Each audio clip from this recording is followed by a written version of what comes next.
Ladies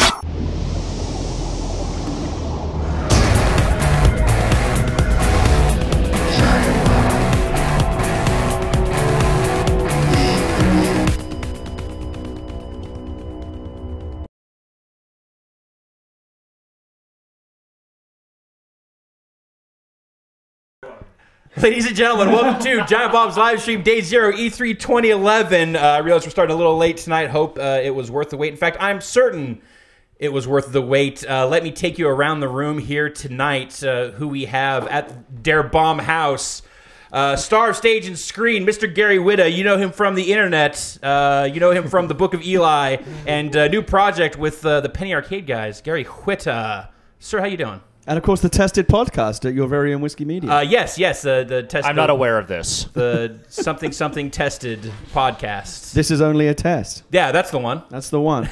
I'm now happy to be part of the Giant Bomb experience. Yeah, welcome. So this is funny. Gary is here not for E3 at all. He just happens to be in LA because there's the Child's Play golf tournament happening in beautiful Pasadena, California, not far. And but they stuck around because they can't be an E3 where I'm not here for at least a little bit of a close-up taste of the circus. Does this represent that taste? I didn't get close enough for like the real aroma of it, but I feel like I'm on the periphery of it right now. We are close. We are only like a mile away from the LA Convention Center, so it's funny how just a mile, how much the flavor changes. Yes, it does. And the smell. Indeed. The games stink. I like to think not quite as sweaty. As the convention center, I know it's a different kind of sweaty. It got a little funky in the Sony press conference, but we are getting ahead of ourselves. Let me talk about the rest of the people in the room from Xbox. Is that what I say? From Xbox? Sure. From Xbox, Steptoe and E. Gentlemen, introduce yourselves. We both wave at each other. To each other. Steptoe, do it first. All right, I'm doing it first. I'm Stephen Toulouse, otherwise known as Steptoe. That's my online name. I am the Director of Policy and Enforcement for Xbox Live, which is a fancy way of saying that if you're bad on Xbox Live, you're going to feel the sting of my ban hammer. I'm an occasional Wootstock performer and other geekery stuff, and that's what I do. So you're the guy that recovers Michael Pachter's account when it gets hacked. I can't comment on that. since Michael's not here, and I don't want to speak for him. Being part of the security team, that's the kind of thing. Yes, my team actually does handle for anti-fraud and stuff like that. Yep, absolutely. And E, what do you do? I am the Director of Architecture for Xbox Live Operations. Means basically I worry about the future of data centers, scale. On September 20th, 2011, when Gears of War 3 hits, all of a sudden we're going to go from 0 people playing instantly to hundreds of thousands. How do we make sure that goes smoothly and that the needle doesn't hit the red and stay there? So are you the reason I only have 100 friends on my friends list? I was present at the time. the actual limitation, honestly, was the memory of the original Xbox One. Right. There was only 64 megs. Right. And every friend on your friends list, we had to reserve memory for it. So if we'd made the friends list bigger, that was taking memory away from games like Halo. Sure. And 64 megs, back then that was a lot, but do you want to take away another 100 friends for this new thing that's going to make Halo less pretty, the AI dumber, et cetera, et cetera? No, just reserve 100 because back then, wow, that was a lot. It's hard to believe it's 10 years ago. Yeah. 10 years ago. I was not this old then. You were 10 years younger. Yes, Some of us don't exactly. need 100 slots. Oh, you do now. All you have to do is give out your gamer tag. Yeah, don't do that. Do not do that. I cannot stress that enough. Especially if it's like uncouth, because then I might have to take action against it. We'd feel bad. And I'd feel terrible about It's that. just penis, XX. Okay, I'm afraid I'm grilling playfully here, E, but I thought that was the reason of the shutting down of the original Xbox Live, which happened last year, was supposed to make way for a rollout of being able to do larger friends lists. Well, it was for a lot of reasons. Sure. That's saying goodbye to the legacy of Xbox One meant there were a lot of things that we didn't have to hold to anymore. And some of those you see quickly, some take longer. Anytime you change something as fundamental as how many friends there are on the friends list, you have to think about, am I going to break any of the thousands of games out there when I do this? Are we going to see... What about compatibility with websites that pull things from live? But at the same time, it did let us do some other cool things. Like today, we announced cloud storage for Xbox Live coming this year. Yay! Woo! Yeah, that's a big deal. That's exciting. excited about A huge deal, and I was a little surprised to not see that during the press conference itself. It did go out to the press almost immediately, and Yes. and we saw that, and we were leaving, or people were leaving. I was going to another press conference from then. And looking at this email, like wow, that's a huge deal. Similarly, some of arcade announcements being made for this summer, and it seemed like a pretty awesome lineup. And I was like, wow, like this stuff should really at least warrant a mention during the Xbox. I'm not going to say press conference. The Xbox 360 Media extravaganza. Media Yeah. extravaganza. You guys said it. Not that It's along with the EA Game Changers, the Ubisoft 25 years of entertainment, and I don't know what they called the PlayStation thing, but no one calls it press conference anymore. I don't think ours technically was. I think it was media briefing or something this year. believe, I don't yeah. know. Yeah. At the end of the day, I have nothing to do with what gets in the briefing and what doesn't. Sure. For me personally, I've been a big fan of cloud storage. I'm a tiny part of the team that's making that happen. It's mostly people actually writing and testing code back in Redmond who couldn't be here doing it. But yeah, I'm jazzed about that. I have been waiting to talk about that. We actually have meetings, of course, where we have to decide the future of tech and stuff like that, where we're deciding resources, what we're going to do. When that made it in, when that was something we knew people wanted, there was a sharp squee from his office. It echoed down the hall. It was pretty amazing. I believe it. I was very seeing that. I think we are, and we had always, as game writers, as kind of the press, we'd always kind of justified to ourselves as this moving the profile thing around and moving saves around is such a pain. But we are the very few people out there. We have to be this extremely small minority of people that are needing to move profiles amongst multiple machines. most of our customers have 18 Xboxes in their house. No, it's true. It's a little so we always thought that's an absurd thing for us to expect for our tiny niche of some sort of cloud storage or some similar solution. So you're just gonna have to wait, Alex. Oh, I don't. Alex Navarro, ladies and gentlemen. I'm here every night. Also, I want to say we have to absolutely. Here's the real guest. Our best guest of the evening. Sorry, everyone else. Jonathan Blow, creator of Braid. Jonathan, thank you so much for coming out. Also working on The Witness right now. Yeah, thanks for inviting me. I will let E continue his story, but we will definitely. But I think it's fair to say both E and I are just geeking out just being in your presence. I mean, we were big fans of Braid. Braid fans. Yeah. Although I'll confess, I'm not 200 out of 200. I'm still missing a couple achievements. I'm not even close. I finished, but yeah.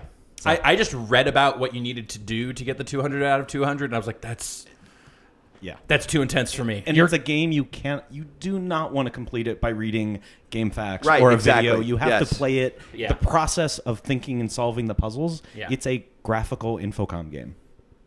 Yes. Which, from me, high praise. high I praise. love That's high praise. Infocom. Yeah, that when I was a kid, those were my favorite games. Actually, I don't think of the game that way, but that is very good praise. Yeah, for sure. It reminds me. I don't know if you ever played Sorcerer. Yeah. Remember the puzzle with the egg in the bed, where you Vaguely, that's what Braid reminds me of. Because I spent weeks in, I think this was middle school, trying to figure out all the different permutations of, well, there's this bird in the egg, and how do I get it out? And I do this, and no. And now I broke the egg or whatever. Right. And that's what some of those puzzles were like for me. I just remember Spellbreaker because it was brutal. Oh God. Yeah. And Enchanter because it was the first one of those, and it was just cool to cast spells that way. Yeah, and if we want to get really evil, Trinity.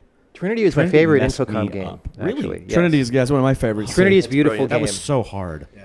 And honestly, at the time, being a middle school kid on the west coast of the U.S., some of the Britishisms, I was like, a pram?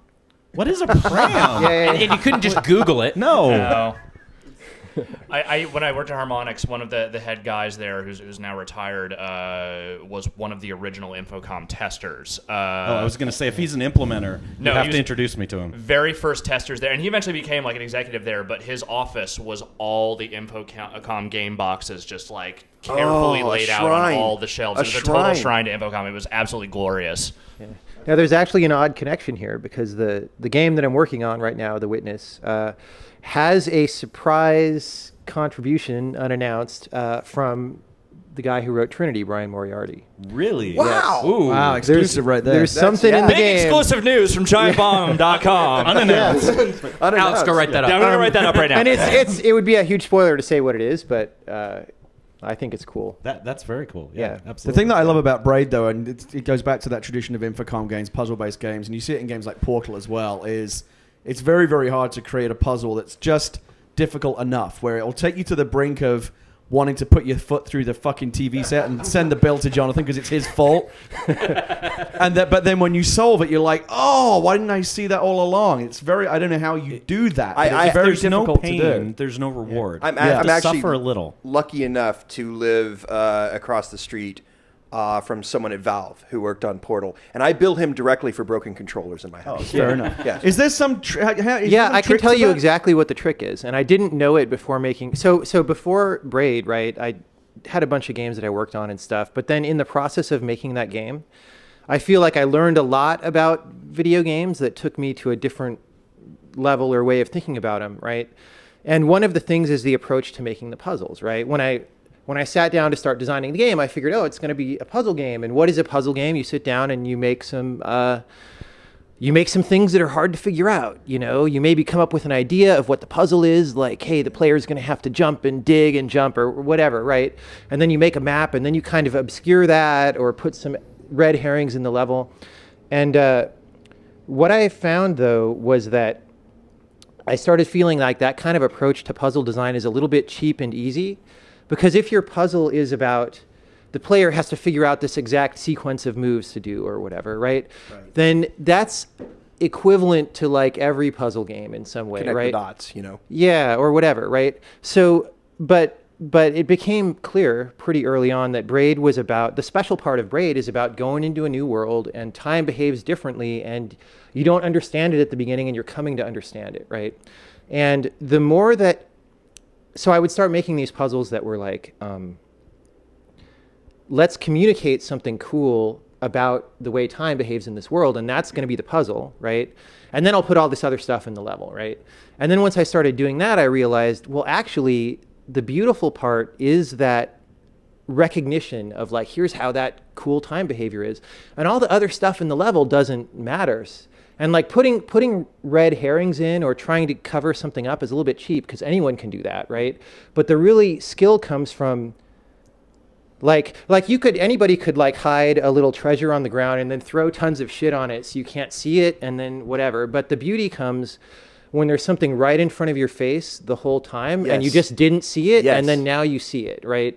And I learned that in the process of designing those levels, and as soon as I had that idea, it was like, that was the game right there. So the gameplay itself is the puzzle. It's Yeah. the, like what the rules are and learning how to operate under this new rule set is really where like I see kind of that mentality like it's clear in Braid, but you can see that kind of mentality in Portal as well of here is this mechanic and it's then figuring out what that mechanic really means to the world is where the you know Well, it's the trouble contextualization begins. of it. It's a contextualization of that mechanic to whatever environment you have suddenly found yourself in. Yeah, and the best puzzle games, when I think back on them, Braid's a great example, and Portal's a great example. Is when you finally uncover it, you both feel that rush of elation that you outsmarted whatever was put in front of you, but you also feel like, man, that was right in front of me.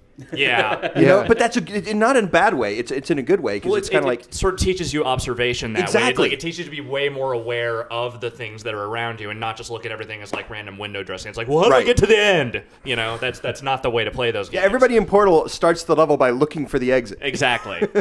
Yeah, it's interesting that, you know, the early levels in games like Braid and Portal, you know, kind of ease you into thinking about puzzles and the rules of physics and time in a different way. And even much later on in the game, be it Braid or Portal, I think that the rule is the same, is that when you finally crack even the most fiendish puzzles, you realize that the solution was was always going back to the application of one of those most simple concepts, just remembering that time behaves this way or physics behave that way, and so your brain slips out of that gear, and that's why sometimes the solution, I think, eludes you. You always have to see it through. Like you don't like in Portal you will get stuck if you only see that to a certain point. You have to keep thinking that physics kind of mentality all the way to its completion to complete these puzzles. You go like, oh, I only go that far. Although sometimes in Portal, to be fair, you would definitely get to the point where you would just forget. Oh wait, I also just have fucking portals.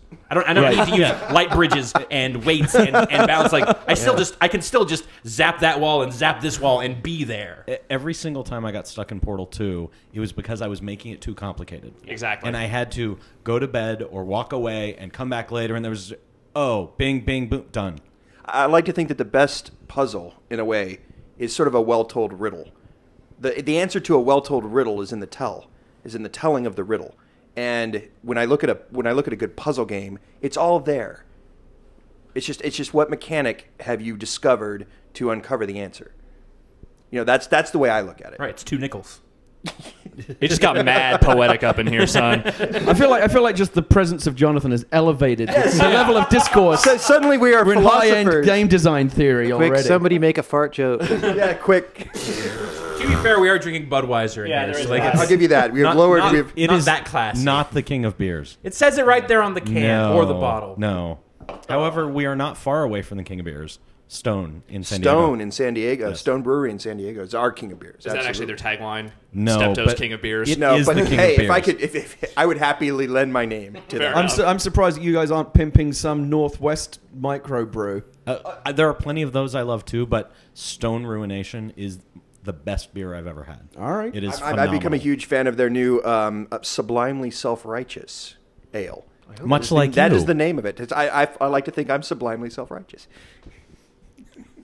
I don't Just I don't know how to steer that's this the conversation. I was just gonna say I don't need clever names on my beer. Really? Yeah. No. I It's good beer though. It's really. Do you good. just want However, like I do Repo need Man hops beer in that my just says beer. beer on it? Do you just want beer like on a generic? I remember video games. My dad used to buy that. That stuff's revolting. I won't remember even cook chips. with that. I remember potato chips and chili. The first time I ever came to LA, they had that in a convenience store, and it wasn't like official Repo Man beer or anything, but it looked just like it. It just said beer on it. Even in college, I wouldn't drink that. No, I no. drank a 6-pack of it, and it was the worst beer I ever had because I didn't get drunk, and I still had the worst hangover But in you the drank morning. all 6. It was awful. Oh yeah, I was like, well, maybe the next one is the one that'll put me over the top. Well, you know what the definition of insanity is? Is doing the same thing again and again. I hate it when people say that because it's really not a very good definition. Then you would not have liked the Ubisoft conference at No, all. I saw that, but they didn't. Oh, Yeah. wow.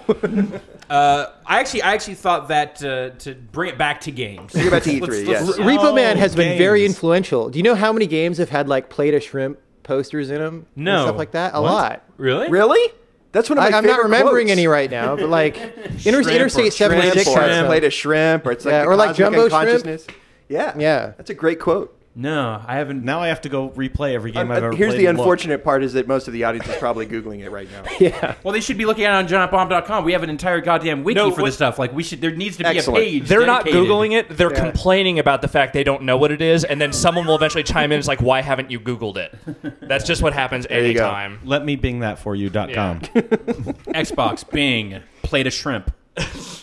Hey, we can make that happen. That would be pretty What useful. would actually. happen? What would happen on the Xbox if I did I that? got news for you. Now that you've said it, it's going to go get tested. Yeah. So I mean, I was curious. So this is, let's talk about some of the press conferences today. Microsoft first out the gate, a lot of Kinect software being shown off. Yes. Cliff was there as per usual, showing off the gears. Peter Molyneux was there being crazy and doing this motion a lot, and then occasionally clasping his hands, and then doing this motion some more. Jazz hands. To be fair, No. I love Peter. No, it's Not double dance it's legs That's or like anything creepy else stalker either. hand. He was making magic jazz hands. It's Okay. it's this amazing. He has like aspirational hand gesture. Like it's like he's always pointing towards the future with his. It's up and away. Isn't he Sir Peter Molyneux? He's Yes, kinda. Yes. kinda. Yeah.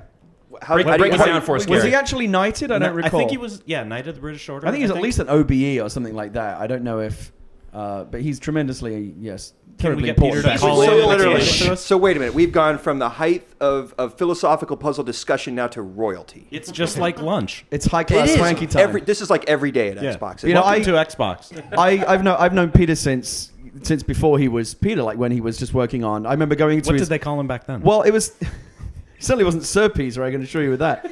But pre-Populous, I remember he was his Wow. company Bullfrog at the time, before anyone had ever really heard of it. I went to interview him for a 16-bit games magazine I worked on back in the late 80s.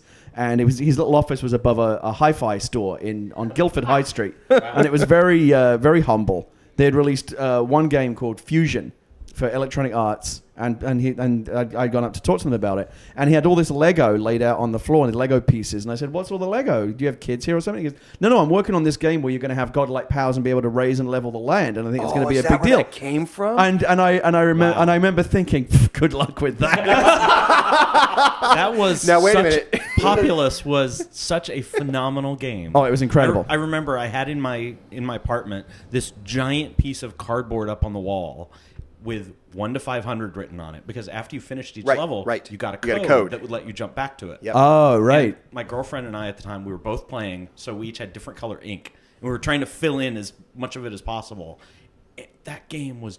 Now, how many of you guys, your strategy was, at least for the early levels, until you got the better powers, but your strategy was you raised the earth up high enough and just grind towards flood? No. And the other guy you lower. That was always my strategy. I just remember just being incredibly therapeutic, just landscaping things. It's just so leveling, fun to making do. everything. Before Well, you it's even like got the into first the farming simulator disasters. in that way. You know, it was like, it's just that sort of very easygoing kind of just, You're right, landscaping you're right. stuff.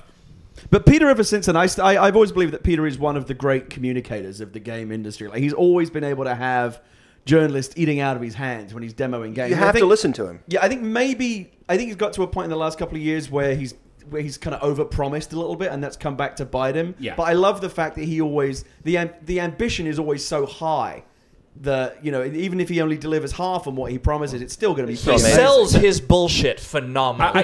Phenomenally. Nobody don't wants mince someone words. who's going to say, Don't mince I am words. going to make this great, kind of good game. It's going Right. to be okay. Right. When I'm done with it, you might like it. You want to shoot for here. And Yeah. sometimes he hits it, and it's Yeah. amazing. Yeah. I appreciate, though, that he does have that aspiration, that he is thinking that, like, whether or not it always delivers, there's a track record that's hot and cold. Let's be fair to Peter, but he is always thinking that high, and I appreciate anyone that isn't just like, well, let's take the safe route. Let's do I think you need the risk easy takers. thing. Yeah. I think you need a Tim Schafer. I think you need a Peter. I think you need those individuals who are gonna throw Jonathan stuff Blow. out there. That's a great So example. you say after one game. wait till you see the second Hey, game. but it- Mark. Well, one You're ready to fantastic play fair. your next game. Give it What to we me. know of your next game does not sound any less risky. per Exactly, se, right? You know? It's not like Exactly. I was saying earlier, you're not just making a shooter now that you have money. But wouldn't you play a Jonathan Blow shooter? Let's be honest. Wait, are we Like, shooting Jonathan Blow, or is this... The bullets are the terrible memories of my past relationships. I was going to say I need context before I can just throw into it. No, I actually have a list of like 100 games that I would want to make Yeah. or something. They're not all good ideas, but most of them, and there's a couple shooters on there. Can I get a lifetime subscription? I want to get in on the ground floor. By the way, if Yeah. you want a tremendous and very funny insight into the way Peter Molyneux's mind works, I highly recommend seeking out the fake Peter Molyneux account on Twitter. Oh, It's yeah. pretty It's good. hilarious. It's hysterical. I actually think Peter Molyneux runs that. I think because who? Brilliant. If not him, it's got to be some kind of demented genius. 'Cause Yeah. Even emulating the way his mind works takes a certain amount of craziness, I think. Yeah, it's a very tough cadence and sort of just the interesting word usements he structures. It's like it's, LA But story. Yes. but it's all stuff like, imagine what Modern Warfare would be like if you played one of the bullets or something insane like that. One of my favorite games to play in like sub games inside Black and White was what I used to call bowling for converts, where if you got low enough in your faith, you could take a boulder and just roll it through the center of town, like you could hit half the villagers, and all the other villagers who watched that happen would suddenly believe in a deity. And I love that he created a place where you could have that freedom to just do something like that. Well, yeah, again, he's a very creative mind, and I don't know. Like I said, I think he's immaculate at selling what he wants to sell, and he certainly is not short for ideas. I just think that he wildly overreaches at times. I love watching him talk, and I've watched him talk enough that I have recognized that there are things about the cadence, and there's a physicality to a Peter Molyneux talk. Like last year, I saw him in the Microsoft booth, like one of the small sessions, talking about Fable 3, and then of course at the press conference, he always comes out and gives a little talk. Sometimes not very product specific, sometimes just kind of vaguely about ideas. But there is this motion here you can find repeatedly, and it's interesting because I feel like it's true to who Peter Molyneux is he's always thinking kind of somewhere up there, kind of in the future and above, where the usual person is. Doesn't always get there. Let me ask a question, because I was surprised most people didn't pick up on this. But during Fable the Journey, did you notice that the individual who's demoing on the stage was playing a Kinect-enabled game, sitting for most of it? The stand was pretty dramatic. The stand was pretty dramatic. It was hard not to. It was kind of like well, honestly, I tweeted it. I said, "Did you guys notice he was sitting?" And like half my stream said, "Oh my God, you're right." Yeah. They didn't realize that what we've done is sort of enable those new types of scenarios with gestures and for sitting. So I know that Gunstringer, for instance, is a game that is very geared toward you sitting down. Yeah. Like you don't have to get up and do anything. Which, by the way, I'm really excited for that title. That's a great title. I remember talking to Peter about Fable the Journey a while ago, and he said people don't realize yet that you can play Kinect games sitting down. The sensor can do it, just we haven't you need utilized it yet. Yeah. And then at Kinect Sports 2, there were sideways gestures that had been completely new. Well, the two-man stuff in both that and in Dance Central 2, like that's I feel like developers are learning what they can do. Exactly. There was a lot of bellyaching. I remember hearing back at DICE that the fine finger motion was just starting to get realized, and I feel like there's a lot of bellyaching on the internet today about there's so much Kinect stuff at the Microsoft press conference, and I maintain that's clearly not going to be representative of what is going to be on the Xbox as far as volume of catalog over the next year or two. But this is an important thing to Microsoft, and I feel like this year was really starting to realize a lot of the promises that Project Natal made.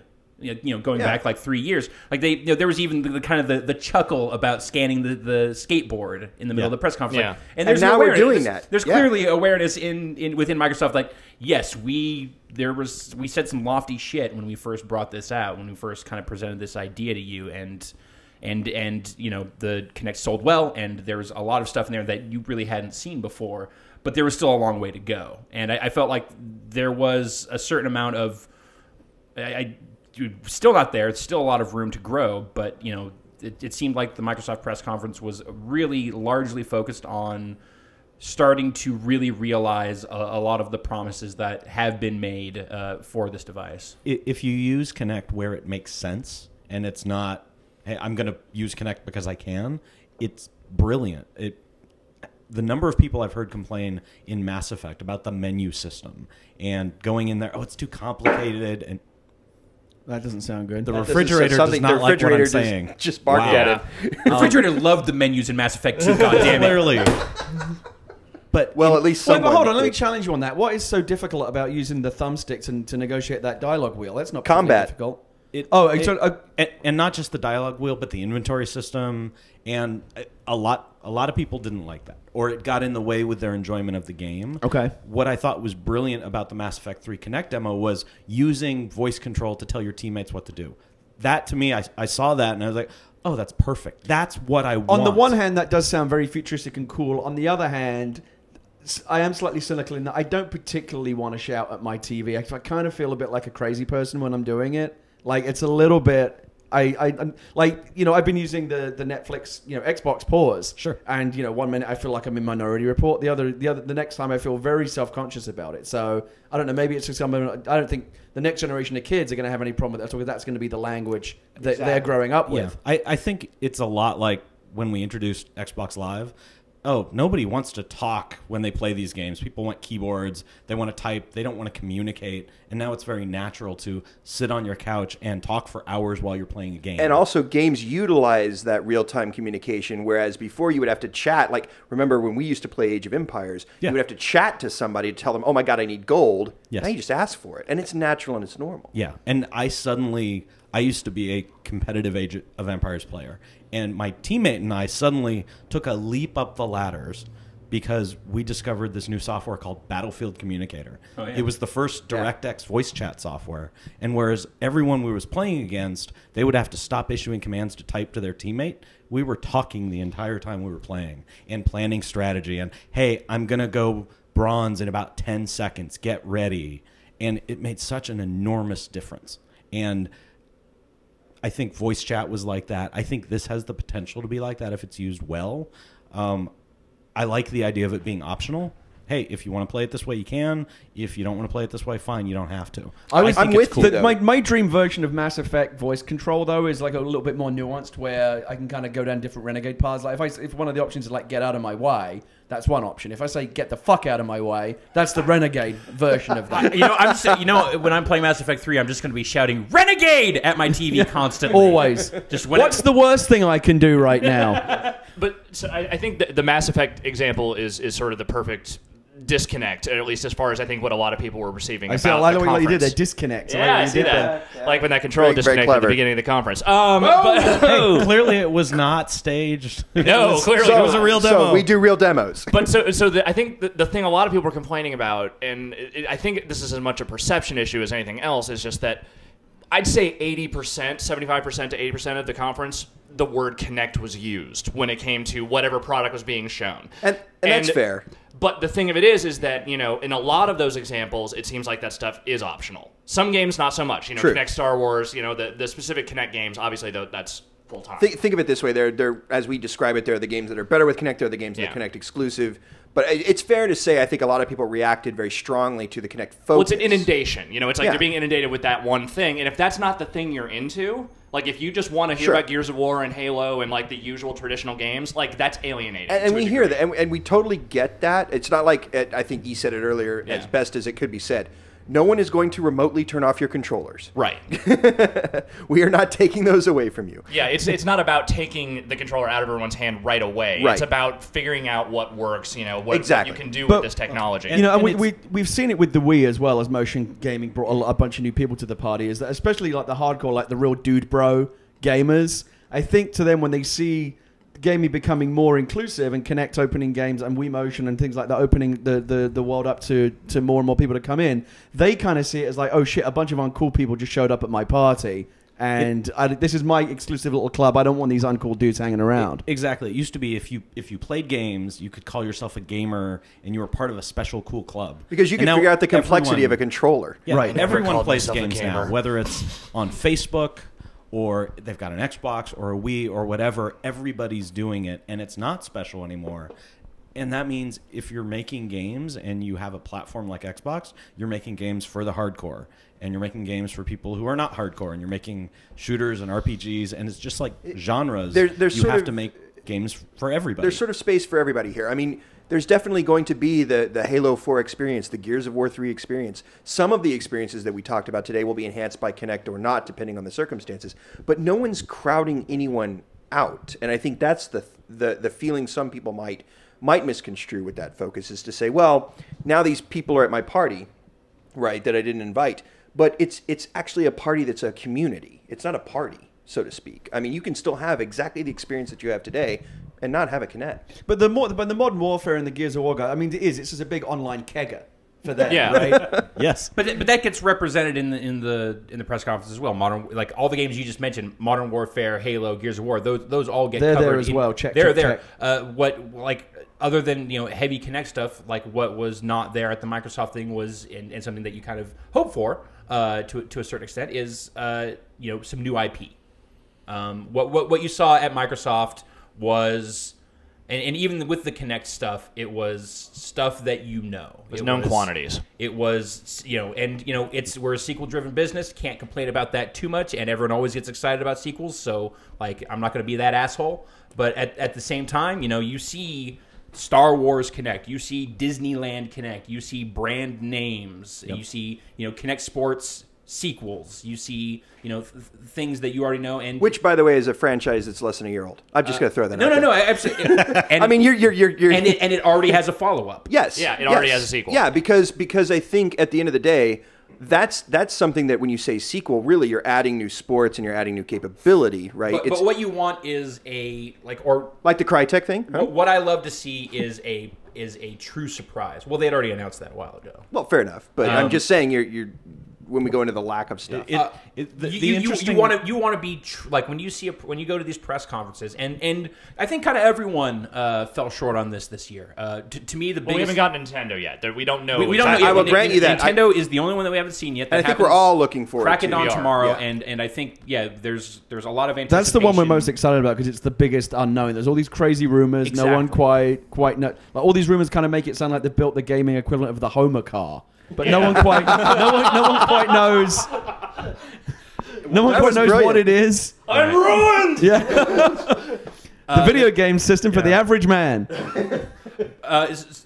But other than that, like there haven't been a huge number of like real taken aback. Like, whoa, I did not see that. There wasn't like an out of the box. I will say this. Do we have to have that every single year? I will say this. Yep. Here's the Okay. I will say this though. though. Minecraft for Kinect was the That was truest, I was just about to bring that up. the truest left field thing I've What, seen today. what didn't get mentioned at the press conference, but did get mentioned in the letter that we sent out later, is crossplay 360 to PC Minecraft players.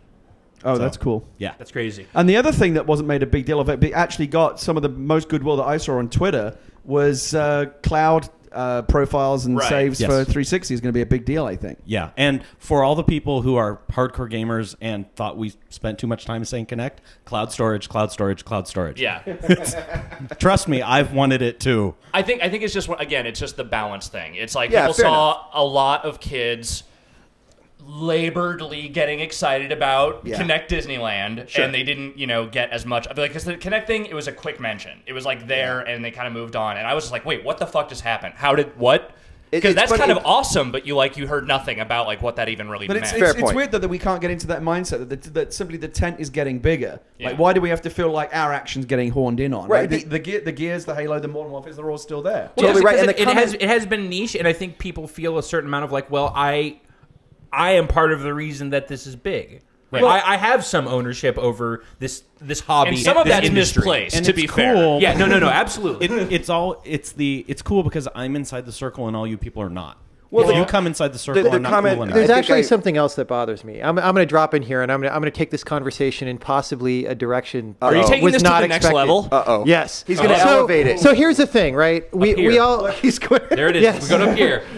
so the whole Gears Halo thing, we all know what that is, right? We've been playing those games forever. They're evolving and all that, right? And yes, there's this idea that all the platform holders have that we want to make the tent bigger, right? We want more people playing our system, and there can be whole different ecosystems of people who are interested in different things. All that is totally cool, right? But what I've noticed, right?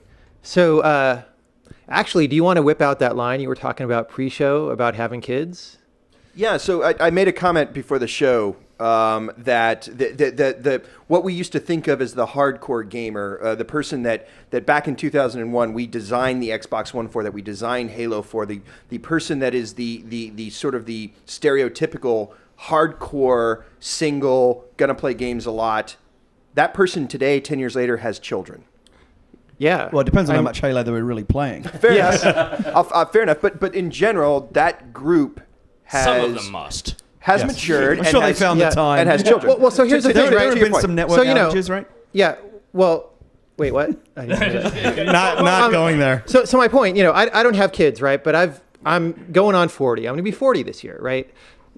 I've been playing video games my whole life, and stepping back, I noticed that what I'm interested in playing has changed a lot, right?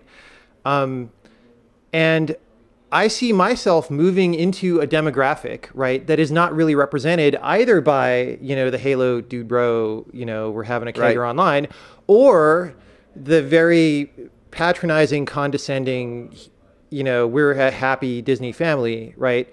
It's like this stereotypical view of here's what it means to expand our audience, right? But that's what about interesting. the people out there who read a good novel, right? Or want to go see a film that changes their life or whatever, right? They don't want to play Sesame Street Kinect. Fair enough. And they also don't really want to play Halo, right? So Yeah, I like where you're going. Yeah, I totally get it. And- So How do those you people- serve that audience in terms of what kind of games do you build for those people? Well, that's the question, right? And that's exactly the kind of question that somebody who wants to differentiate their platform should be approaching very seriously. And I would love to see something like that, even if it turned out to suck, right?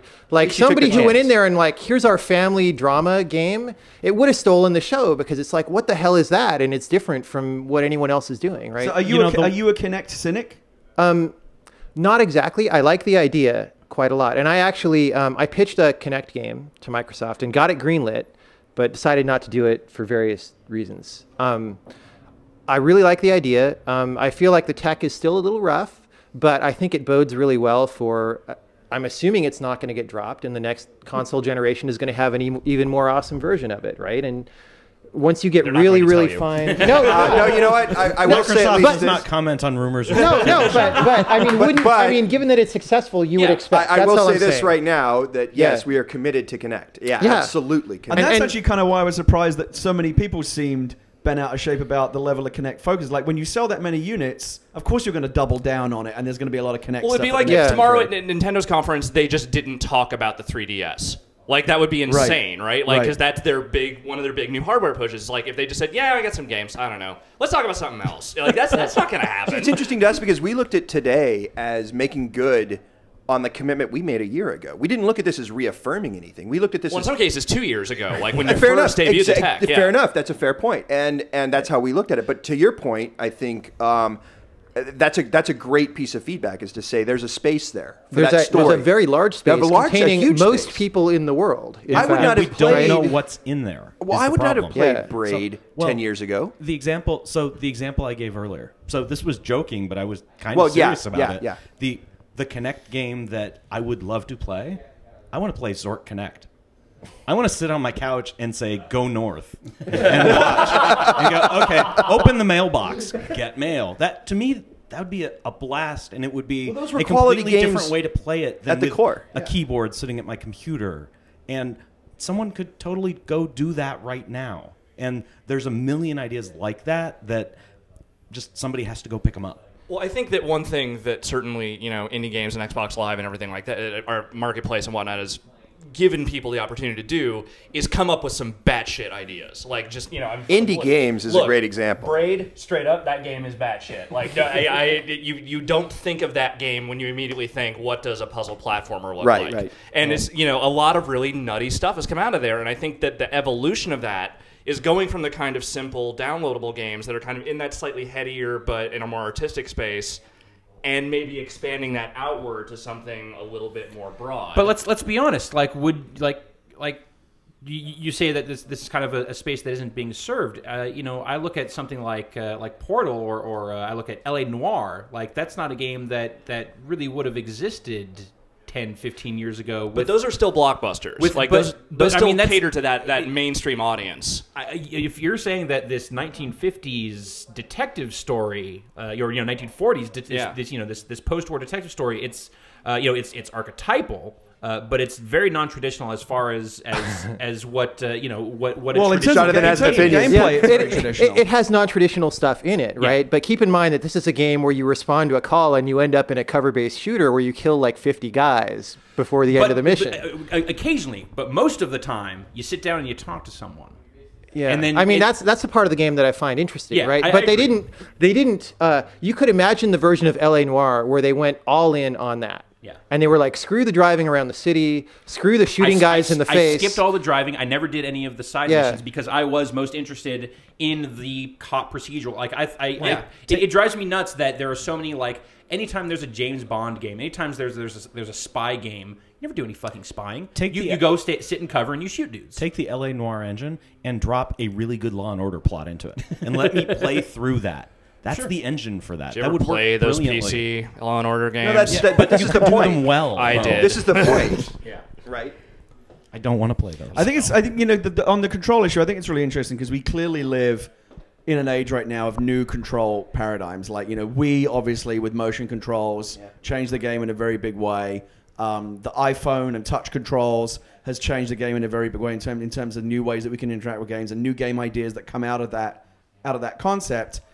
I think the touchscreen controls that you've seen with the iDevices has shown us all kinds of brilliant, amazing stuff. Better ways to interact with traditional kinds of games, and all new kinds of game designs that we wouldn't have imagined before thinking about touching the screen directly. But what I think is more important, actually, let me get to your point. No, I was going to say on the other side, Wii, which seemed brilliant at first, it's like on the iDevice side, I think the game developers are still coming up with crazy ways to use that. On the Wii side, it seemed like after an initial sputtering of very impressive stuff, game designers very quickly ran out of ideas for what to do with that control method. I'm not quite sure yet where Kinect falls on that scale, because I think it's too early to say. An example that I'm waiting for someone to go do, I'm an RTS junkie from way back. I still play them on PC.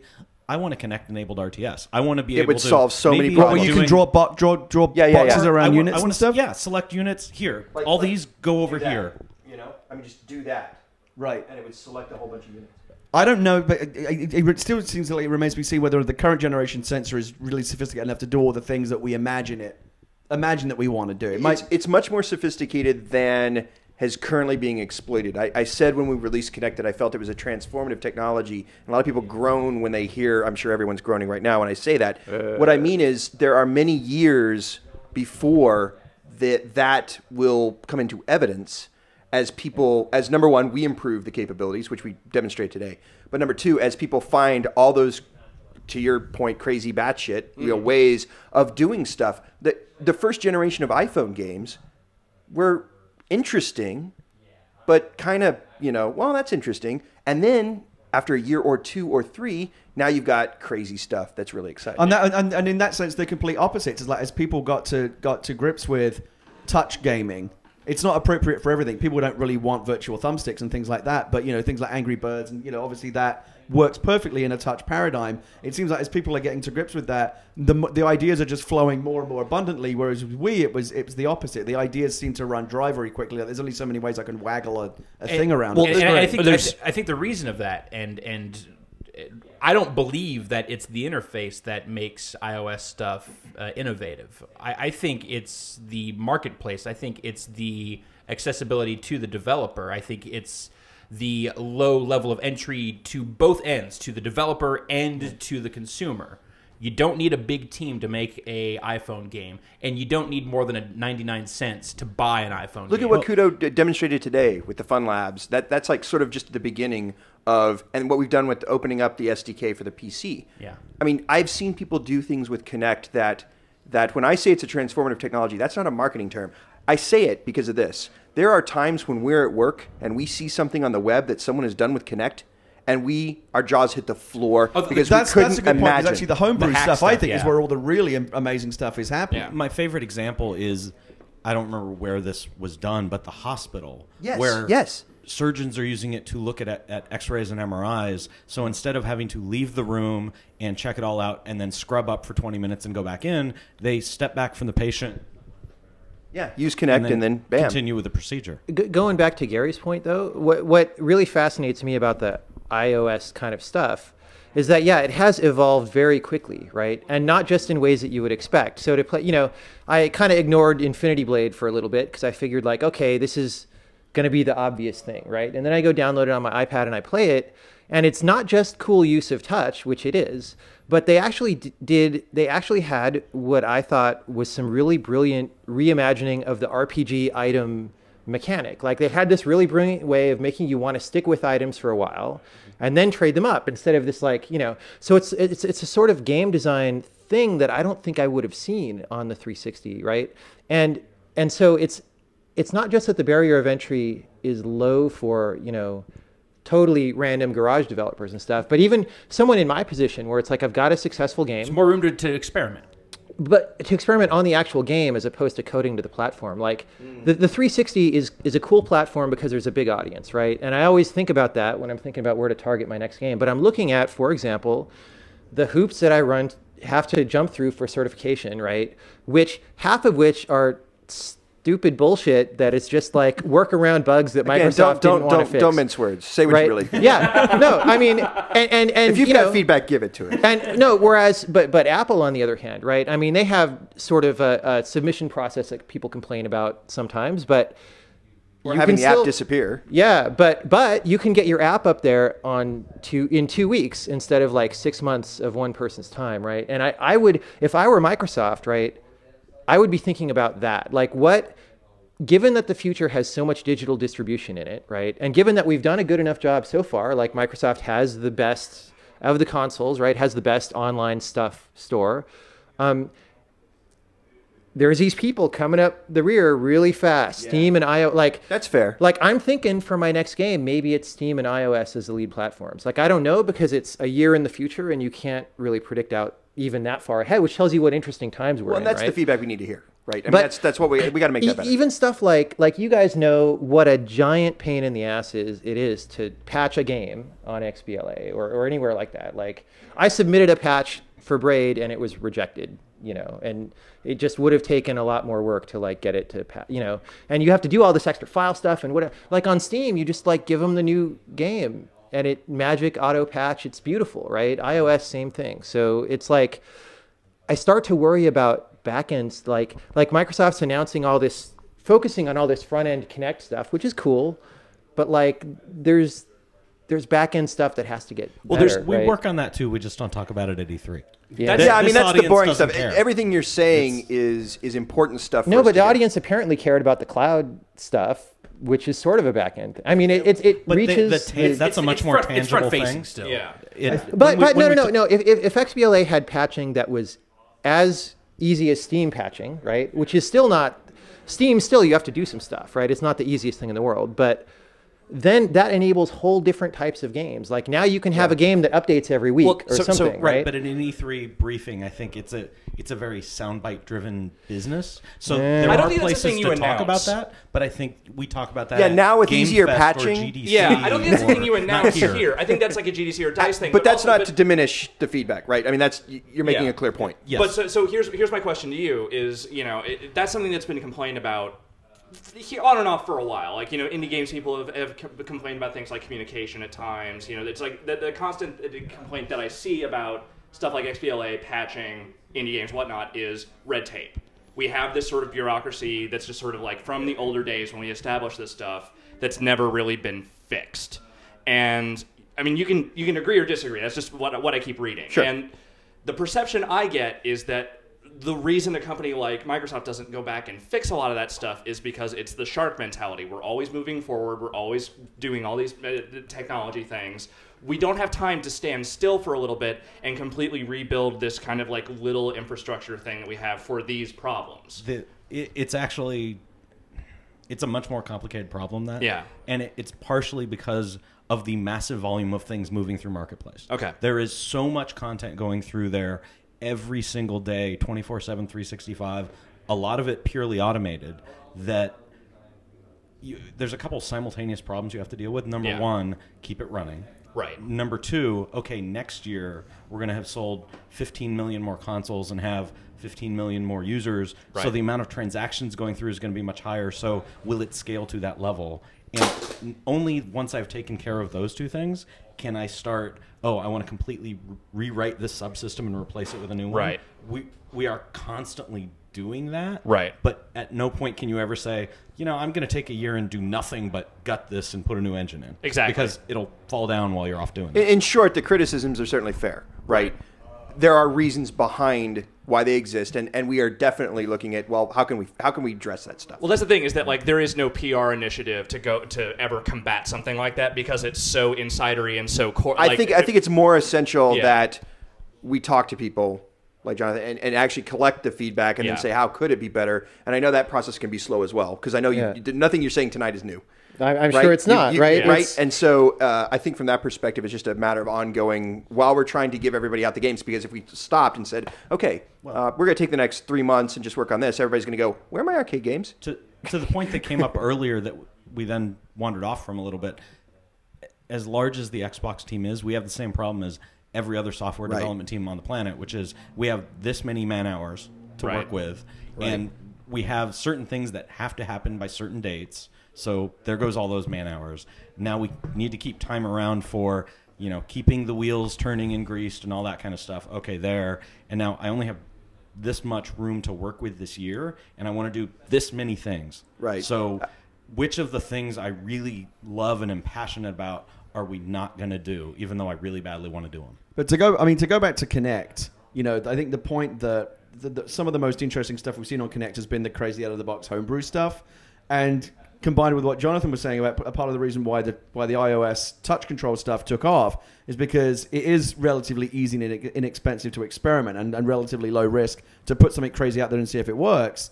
I think it behooves Microsoft to try and nurture that and foster that environment as much as possible, and like try and get people developing crazy batshit Kinect stuff on XNA and XBLA, because sooner or later someone's going to come up with something that you can then parlay into the next blockbuster game. Well, you can download the dev tools for free on the PC and just start playing with stuff. You can, if you're in the XNA Creators Club, you can throw it on your Xbox and play with it and see it. I mean, it's not that simple. That has to be in oversimplifying C# for sake of and podcast. like whatever, you know. It's Yes. Well, yes, Yeah. you're going to have to do some coding. no, but I mean, you can't.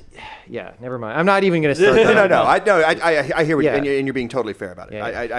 I think. But actually, to finish what I was so you guys, I totally understand. In fact, the fact that there's all this, you know, content flowing through, and you don't want to break anything and all that. But there are a tremendous number of cert restrictions that are nothing technical at all, that are purely about the form of your game. Like, this is what your menu has to look like. This is what your other menu has to look like, right? Like, this is this and this is that. iOS doesn't really have that. Like, I guess they cancel things for being too widgety sometimes, but that's a very different, you know. Almost all I of have to those- have exactly 12 achievements Yeah. in my game. Not only do fair they have to add up to like 100 or 1,000 points or whatever. 200 Yeah. for, yeah. Exactly almost 12. For that specific requirement, though, and a lot of those cert requirements Yeah. are specifically because something happened in the past and we're like, oh, okay, that can't We have to happen regulate anymore. it, yeah. People got really angry about Condemned because it only gave out 970 achievements. Because when we launched the 360 and we had this concept of achievements and gamer score, we didn't put in there anything about you have to give out this much. It's 50 achievements, 1,000 gamer score, and they only gave out 970. The Condemned really and the took really us by OCD surprise. customers got really angry It took us at by surprise. because now I can't have an even 1,000. What have Yeah, you done but to me? But that's where you sack up and you say, okay, guys, but our system isn't that, right? Like in making that choice and saying that every full retail game has to have 1,000 points, every downloadable has to have 200, there's a huge number of restrictions on what people can build that you don't exactly see once you get into the whole of like this game is just like that game is just like that game, but it really constricts what people are able to do. I'm sure there's any Yeah. number of game developers over the years on 360 who have been in the position of like saying, well, look, we've got to do 2 more achievements. What other fucking stupid Or, thing can we you know, make games have to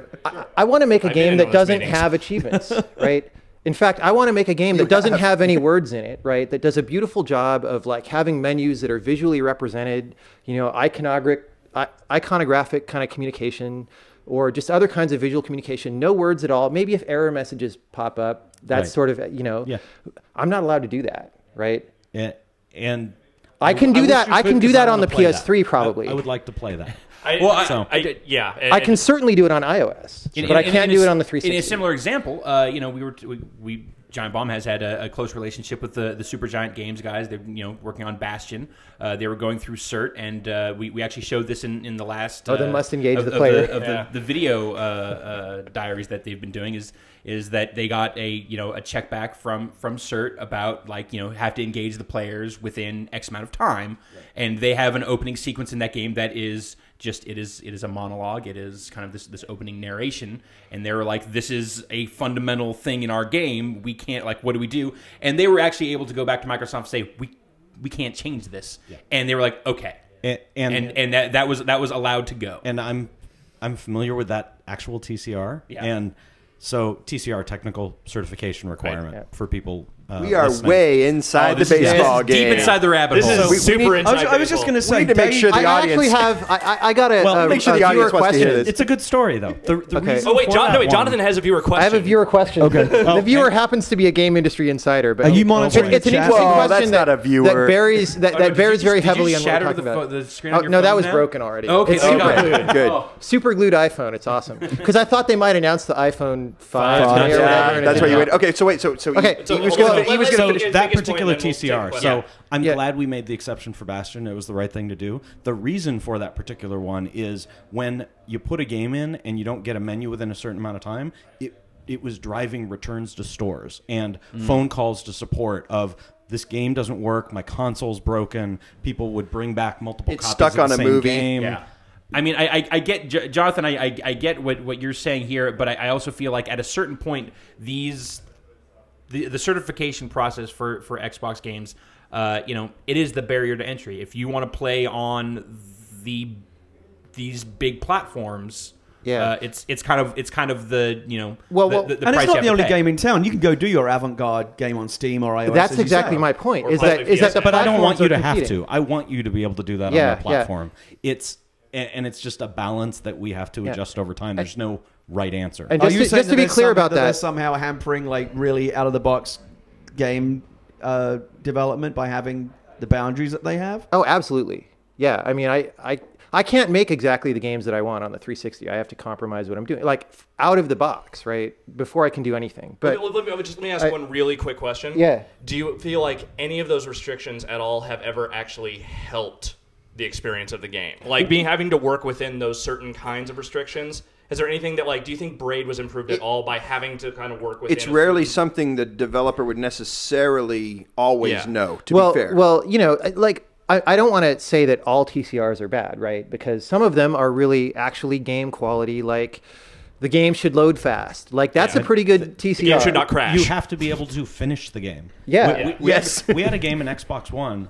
Yeah. It was Ninja Gaiden Black. Yeah. It was so hard that nobody in certification could finish it. They had to fly someone in from the developer in Japan to play the game to show us that it was actually theoretically possible to complete the game.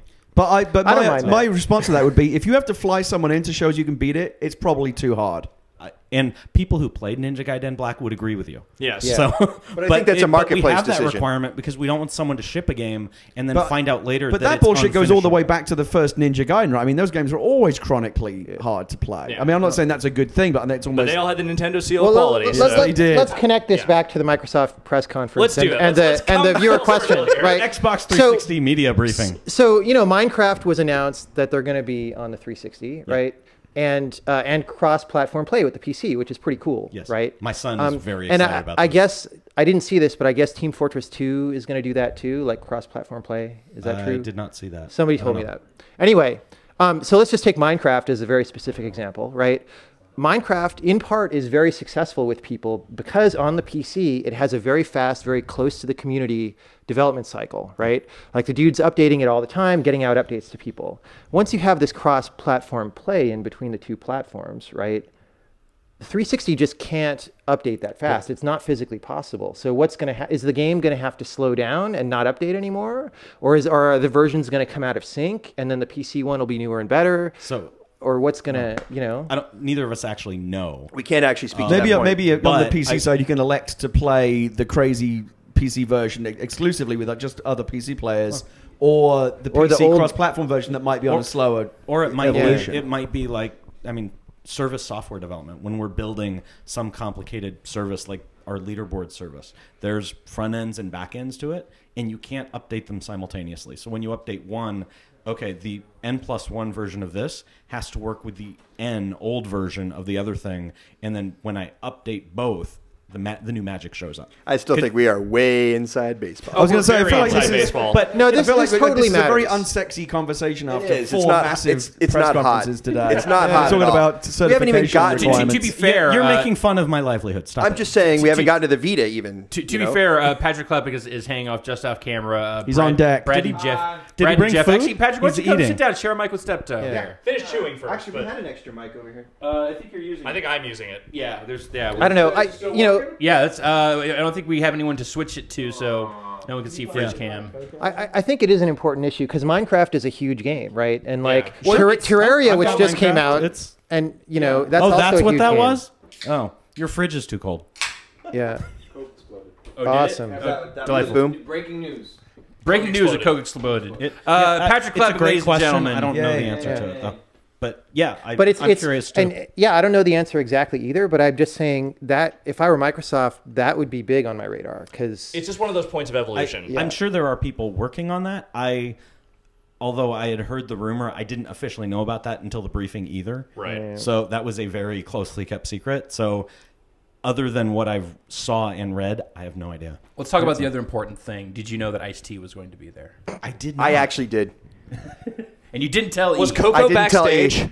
No. Damn it! I know. I'm sorry. About Ice-T, he didn't have any like lines in the script. Like I could see the teleprompter as it was going Yes. through. Cliff had lines. Ice-T, nothing. Well, just the straight great- up improv. You don't just give let me- Let me Ice-T give dialogue. Cliff credit. A lot of the people up there, and I know they're all busy and it's hard to memorize and everything, but they had lines. Cliff had talk about beta, talk about demo. Yeah, talk yeah, he about- did. That His was were all great. off the cuff. He's good. Sometimes that works out. Sometimes it doesn't. I remember we had no script for the Beatles. Because you can't write a script for the Beatles. You can't tell Yeah. Paul McCartney, this is what you're saying. It's I can't, just like, no, I'm sir, gonna show sir, up. Paul McCartney. Yeah. Yes. Please, will you please come to my conference? And then that happened. So, you know. The weird, it was really kind of insulting in a way, the way that went down, because the guy's like, it's so easy, anyone can do it. So here's Ice-T, as like, Ice-T is supposed to be some kind of incompetent guy. But then, not only that, but like, he's like kind of adjusting the controller while he's playing. Did you guys see that? No. No, I didn't. It was just, I yeah. think, was it you who tweeted today that somebody was saying, we've made basketball so easy to play, anyone can do it? Like Here's Kobe Bryant? Yeah, that was at the Sony conference. Maybe that's That the was one I the was Sony thinking. one. Right. Yeah, they I had- got him confused. Yeah, Kobe Bryant came out, and like it was just like, it's a game so simple, anyone can play. Like Here's Kobe Kobe Bryant. Bryant. Yeah, play Someone- this basketball game. Someone made the hysterical joke that E3 is the only place you can see him play in June. Yes. Oh, yeah. I do thought that was recall so harsh. Yeah, somebody tweeted something like, it's not like Kobe was a hard get. It's not like he had anything else going on this week. Yeah. He's in LA. And we were very You know close what? to the We Staples should all Center. let's all be grateful that the Lakers aren't in the finals. Oh, Seriously, yeah. please What a God. That really clusterfuck ruins that makes E3. E3 every single year. Yeah. Last year it was so funny because we had some there was some final event on Thursday night last year, which was the night of the game, and LA won. And suddenly you started to see, and we were at a distance. So the event we were at was on the rooftop of a hotel, probably 4 miles from downtown. And so there's 20 helicopters in the air, like Blade Runner-esque. Like they've got the beams of light coming down. Cloverfield monster. And then suddenly they would all cluster in one area, and you'd start to see the smoke come up where someone is burning a taxi cab. And I was flying In back celebration. home, and I'm reading on Twitter Steptoe talking about Yeah. black helicopters and fires in the streets, and I'm like, what is going on? They won. So we were in this house And these doing, days, you know, doing you one don't of even know- these when all that was happening. Oh, wow. About a mile away, and there were people driving down the street, like setting fireworks out of the back of their cars. Like it was even a mile away from the convention center, still chaos. And that's I- kind of I and that's kind of understand- dangerous because these days you don't even know if that's like a riot or a THQ PR stunt. I was going to say Black Helicopters is like Deus Ex 3 is trying to one-up THQ. Right. nice. Let's talk about press conferences. Welcome to what has been an intense and interesting Introspective. opening salvo to our day zero. Is that your spin on it? Of Giant Bomb? No, it's absolutely. It's All right. actually been pretty fascinating. yeah, Okay. It's been interesting. Did you miss the Zork Connect announcement earlier, or were you here for that? Oh, that's always been in my heart. You were at the Microsoft press conference. I was. You were. Been in a lot of press conferences today. You were at all the press conferences I was. today. I missed the Microsoft one. I watched it from here. You did. But let's talk a touch about the actual contents. All right. We've been talking a lot about the Kinect business at Microsoft. Actually, what got me started talking about that was when we were talking about the Bing stuff. It's always interesting to me. You really did just do the Bing. Yeah, he did. You really did. No, I was kind of hoping that it's a requirement in the software that you have to do that, or else it will not go to the. No. no one Oh, at that work would be even funny if does Kinect that. made you do that. Hold on. We're very proud of Bing, but no, we don't even make that. My question is, will it work if he says it like that? I hope not. That is a better question. I do not want to encourage him. I'm rehashing a Twitter joke here. How did you not get Steven Tobolowsky for that? Ned Ryerson from Groundhog Day. Like, how did you not get him to do that demo? For serious. Bing! I swear to God, that is the greatest idea ever. I can't believe we didn't. think. Fire of it. your entire marketing department. No, they're great. You know I'm people. available. They're probably listening to me right now, going, "Yeah, there's a good reason we didn't do So that." are you saying you're looking for work? Steptoe, Is that you what I would've just liked heard? it. No. This, and this. It's always interesting to me For six figures. Got it. The non-gaming stuff that gaming companies choose to highlight, choose to focus on in their presentation. Now, granted, save for the Wii, the 360 and the PS3 are as much about playing games as they are not. Like, half the time that I turn on my Xbox, it's to turn on Netflix to watch a movie. If for the PS3, same thing. Turn on Netflix, Hulu Plus, watch a Blu-ray, and anything like that. So it was interesting to me the Bing integration stuff being tangentially gaming related. Like there is maybe it's at least funneling you towards some sort of gaming experiences, but also more broadly, it's just sort of like this is just media search on the system. Right. That, and I don't know if we had time to get that across, but I love the idea of being able to say Xbox being Batman, and it'll show you Lego Batman and Batman the movie and all these different Batman related things regardless of type. And that to me is really powerful. Oh wait, it's on TV. It's a movie. There was a series that I can watch on Netflix. I didn't know about that. That when they did the X-Men search, I was looking at the different bits of cover art, and there was the X-Men motion comic that's up on Netflix, the one written by Joss Whedon, right? And that's great. And there's probably a ton of people who don't know that's there. The X-Men arcade game was in there. It's just like different cross-media type stuff. Yeah, I think it's a really cool discovery mechanism. It's just great because like menus and folders are very antiquated in terms of interface, and I understand they're why they're there, and you kind of need that. But like, just to have some sort of search is something that I use in everything else when I search any sort of search platform. Or any platform, I just use search. Yeah. So it's very nice to have that in some fashion across the entire device. And it's nice. I just wanted that for games, but it's nice that it also brings in all the media stuff, too. One of the things that I think everybody struggles with, especially on the 10-foot TV experience, where you have to have big text and big buttons, is how do I show lots of things in an easy way?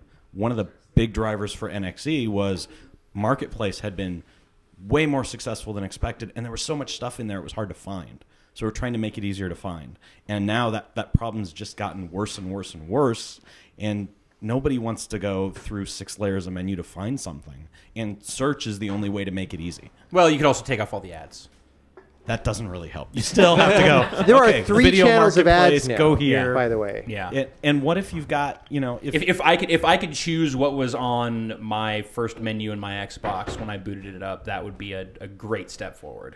If I could have a row of, like, these are the things that I know that I use. The fact that I have to move, like, my analog stick up before I even get to launch a game on my Xbox. And obviously, changes are coming with the new Xbox experience. I was going to ask the you new Xbox experience. I don't know what we're calling that. I saw someone today. Someone say said new NXE, Xbox experience during that was the Mark. press It was Mark. conference. But it was Mark said that. I saw someone saying NXE 2.0. I don't know if we're actually using that term. No, or no. not. I think it's just. I think it's brilliant to just, like, whenever you guys update it, guess what? It's the new Xbox experience. You don't have to have, like, externally, it doesn't fucking matter. You don't have to have code names. No, for that's each that's thing. exactly what it is. Just- We're basically saying this is the new Xbox experience for this release, and we refine it based off a lot of things. Like a lot of people in the last release were a little bit concerned about color coming out of the dash. It was too bright, or you come out of a dark game like Dead Space 2 and suddenly you're blinded by the white of the user interface. By the light. Okay. You can sing on our podcast. You cannot sing You didn't on have to any other stop podcast. so people could listen to me. Just keep talking. No. And so we take that feedback into effect and say, okay, the stuff I've heard today is mostly around how pleased people were with the synergy between, and I hate to use that word, but it's a good word to use for it. The synergy between the Windows Phone interface, the Windows 8 interface, and the new Xbox interface. And so I wanted to throw that out to you guys, what you guys thought of it. A lot of people were like, well, that makes sense, because if that's going to be on my future Windows interface, I haven't seen any of the Windows 8 stuff. I've seen a little bit of the Windows 8 stuff. I think that making that stuff more uniform is good. I think that's what lowers the learning curve. Like there was Yeah. some concern of, well, if you're going to release a new experience, well, But that's you not necessarily the also goal. want to play to the strengths of what your platform is. These are 3 distinctly different interfaces with 3 distinctly different modes of connection, and you want to make sure that they work best for what is native, not necessarily for what is most common. Yeah. I mean, so Sony had their thing where it's like the cross-media bar is our universal interface, and it doesn't work very well, right? It's inappropriate for certain devices, and so. Well, I think that's there's a fine line, right? That's as all. a PS3 customer and certainly a supporter of gaming in general. I don't mean to throw them under the bus in any way. I've never felt that interface worked well for me as a user. That's just my personal opinion, right? Yeah. I think it has not evolved, right? I mean, it's the same interface it was when it was launched. We've spent a lot of time, honestly, listening to people complain about our interface and said, oh, well, we need to fix this. We need to change this. We need to make this more discoverable. And I think that is our key strength, is that we've taken, to some people it may look like, well, you're changing too much too fast. To us, we do a lot of testing. We do a lot of work on user interface. I think if anyone knows mass market user interface, for good or for bad, I would argue it's us. Well, and for the you're changing too fast, let's look at how the experiences you can do on your 360 have changed since we launched it. When we launched it, Marketplace was empty. There was no video marketplace. I mean, you couldn't get to TV be or fair, movies. like it's been one of the most incredible things about the 360, and I do give credit to Microsoft about, is that if you look at what that system was when it launched, it has adapted to market trends, to what the users have been demanding. Like I remember 9 months after Blades went away, we still had dev units around the office kicking around that still had Blades. Or every once in a while you'd find like, oh, this old Xbox that let's boot this back up, and you'd see Blades again. You'd freak out. You're like, oh God, remember this is what the Xbox used to be like. But when it launched, everyone thought the Blades were so awesome. We're so elegant. The best interface, But then you start using it, and you start kind of poking at it. You're like, ugh, like all this stuff. Like this is a pain in the ass to get to, and this thing and the other. It was great when it was a much sparser experience and you didn't have all these things to go find. When you just wanted to launch a game, Blades were great. And then they added ads to the Blades. Well, and then you put 1,000 things in Marketplace. Yeah. And it's like you couldn't find them with that UI. It was impossible. Why do we get the grief for ads? I mean, I load up my. Oh, that's right, we're here. I load up my. You're the designated representatives of your company. But I load up my PSN, and I've got ads all over the PSN store. So I mean, to me, it's just that's a natural artifact of having an environment where you want to make stuff discoverable. You put the stuff that's most popular at the top, or you have ads. I mean, that's the way I think the type of ad matters too. Like if I see an ad for a game, it's like, well, I'm interested in games. I'm looking at games. I don't like ads, but it's like not as bad. But an ad for like a car or like Cheetos or something is really weird, because here you are, you're running right? One is running a digital online store, right? Think about the equivalent of that in a physical store. Like you walk into Best Buy and there's an ad that says like, why don't you go spend your money at McDonald's instead of Best Buy? They don't do that because they know that space is more valuably used. I mean, our ads are much different. No, there's ads now in there. I saw an ad for a car like last week or whatever, right? And I saw a number of non-game ads just in the little thing, right? Well, that's like lifestyle stuff, right? Like that's the inherent thing, is that it's like it's stuff that's targeted at the gamer lifestyle. Right. But the point is, we just established that there is no gamer cars. Yeah. Since we just remember the Scion, that was supposed to be a gamer car. Yes. Yeah. The massively customizable. No, the Yaris. Remember the Yaris game where you had the gun on the hood? The Scion with the thousands of parts. You could use Ubisoft's Gunsmith interface on that. Oh wow! Expand it out, and I want that part. Wow. And then build it. But no. But the point is, it's really weird because anyone who runs a brick and mortar store knows that if they have ad space, it's much better to sell your own stuff because you get the economics work out better, right? Taking money from someone else to advertise their stuff is generally a lose. So it's bizarre. I don't understand how the accounting could possibly work. So you're saying that on a television station, it makes no sense to sell an ad for something that's no, because television's free. You can't sell your own. I mean, cable's not free, and I still see commercials on that. Movie theater, but the thing is, because a place that was commercial free, and I unsubscribed from cable. Yeah. Well, but the other thing is that cable is a package service. Like you're not paying, with the exception of like an HBO or Showtime or a Cinemax. It's becoming less so. It is, but right now it still is a package service, and the mentality and the structure has always been. You're playing it like it's network TV, because it's not like you're just, it's like, well, people are individually subscribing to FX or they're subscribing to AMC.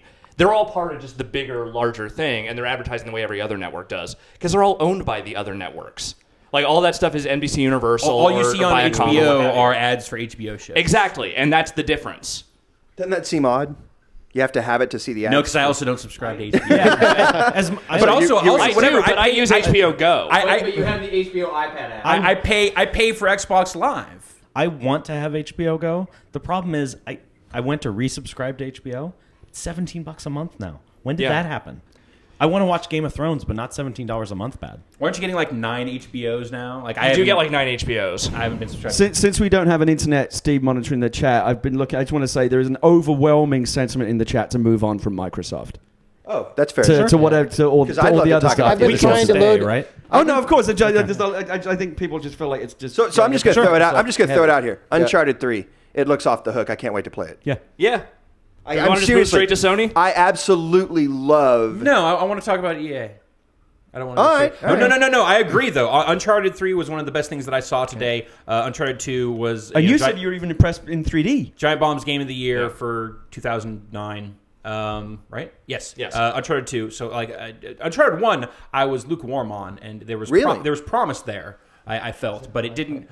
I thought it looked incredible, and I thought that there was some great beats in it. But Uncharted 2, I felt realized that potential in some really amazing ways. I'm just happy that they sort of led with that today and led strong, because I really, really like the Uncharted franchise. I agree, except for for me, they started the show with a showstopper, because after Uncharted 3 was up, I'm like, okay, My interest in the rest of this show is significantly diminished. It would have been different if they'd had, I mean, not that the Vita wasn't a big thing, but if they'd had something that was like a little bit surprising or just like a little bit out of left field that was big to close the show. There was no one more thing. There was no, and one more thing. Nice. And that was why I think the Uncharted thing felt a little bit unbalanced. There was no one more thing at Apple today as well. I'm to understand. Yeah, and to be fair, there wasn't at Microsoft either. I think it was. I'll give you that. It was all good, but there wasn't any holy shit. To be honest, I think we're going to have to wait until tomorrow in Nintendo for that. Yeah. Well, we can hope for that at least. I think I still all my hopes are pinned on Nintendo at this, because it's the only one out of the 3 where we really have no fucking idea what they're going to be showing. Again, I question this cycle that we go through where everybody's got to hit a home run as opposed to solid doubles and triples. But that's the trick of doing this year after year, that everyone has to one-up everyone every single year. But the thing is, you can't create this massive circus environment and then not hit a home run. If you're going to play in the big stadium like that, that's the level of amazement that the audience demands. There was an absolutely retarded conversation on Twitter between 2 writers today, who I shall remain nameless. One was giving grades to the different conferences, and one got really, I think, sarcastically huffy about it. And they got into a bit of a thing about whether it was fair or not to grade the conferences. Like, is this something that's even worth, like, judging the quality of? And I don't think there was really any, like, catharsis that came out of that. But, like, I think that the ultimate thing is that, like, these are just big, dumb media spectacles. Like, can we just agree with that? Like, it's just a dog and pony show where everyone shows off their product. But they're fun. They show fun things that we like. I loved seeing Modern Warfare 3 opening. Yeah. I love seeing Uncharted 3 at the Sony press. The thing is that we all have done this long enough. We've seen enough of these that we've had magic moments. Yeah. Yes, we're jaded because we've had magic moments. That's true. We've done it before. Once you've had a magic moment once, you always want a magic moment again. Well, every company in the game right now has had at least a couple. And everyone builds these press conferences on the promise that you might get another magic moment. What are we comparing this to? What are the high watermark, holy shit, E3 reveals and moments that we're talking about? You know what? Usually they're low. Usually it's bam, there it is. The first PlayStation 3 conference. Wait. The first PlayStation 3 Does conference. the chat really want us but are we talking do about a train wrecks retrospective? or No, I'm talking high watermarks. right? The first PlayStation 3 conference where Sony came out just guns blazing. That, and they didn't make good on all that stuff. Well, but that year at E3, everyone was super stoked. Which one are you talking about? Not when they revealed the PlayStation? No, the one where they showed everything. Right. Okay. That was the year. The first Killzone 2 trailer. Okay. Yeah. Obviously, a lot of stuff that then wasn't true, but let's not judge it on the payoff. Let's judge it on what they showed. Let's judge it on the fantasy. Well, to be fair, that's what E3 the first is in a lot of Project ways. Natal thing is another one of those moments. But while we're complaining about the spectacle, yeah, you're feeding it by saying, let's top. I'm not complaining about the spectacle. I'm just saying the spectacle is dumb. I like dumb. Well, I like the spectacle. I think part of the reason why it's not reasonable. Part of the reason why it's not reasonable to expect it every year is I think that level of oh my god megaton only really happens with the arrival of a new platform. And that's not like, I think that's part of the reason why the expectation on Nintendo is they're the only game in town this year that have a whole new generation coming up. Everyone else is still kind of mid-generation. I mean, Metal Gear Solid 2 is still like the number one, at least from my memory of the Metal Gear Solid 2, trailer reveal of everyone losing their goddamn minds, of this event that was universally it was kind of one of those first media events for a game specifically. The one I always remember is that the Zelda reveal, the famous YouTube video, the guy going, "Oh my god!" Yeah, it's like the double rainbow of video game it totally reveals. is. That sort of stuff, I think it's sort of sad that someone would have that reaction. But isn't that cool? Isn't it kind of cool that someone would react that much to a game that affects them? I think that's sort of sad. That's probably why most of us are in the business. I'm sort of jealous that in some sense that they can have that reaction and something gets them that excited about a game. That's cool. That's why we play games. Yeah. That's why we want these magic moments. That doesn't happen to me. I'm not going to weep at a game. Right. But you know what? Good on you that you get that excited about Peter it. Molyneux begs Also, to why differ you with at a you. press event? He'll make you weep one of these days. Well, I think what it boils down to is this: is that I played Fable 3. we have these giant built-up hype machines for these different conferences every single year. They literally had Jeff Keighley sitting outside the friggin' Staples Center like he was Mel Kiper fucking Jr. with those other people just talking about just spitballing like it was all day ESPN coverage for the draft.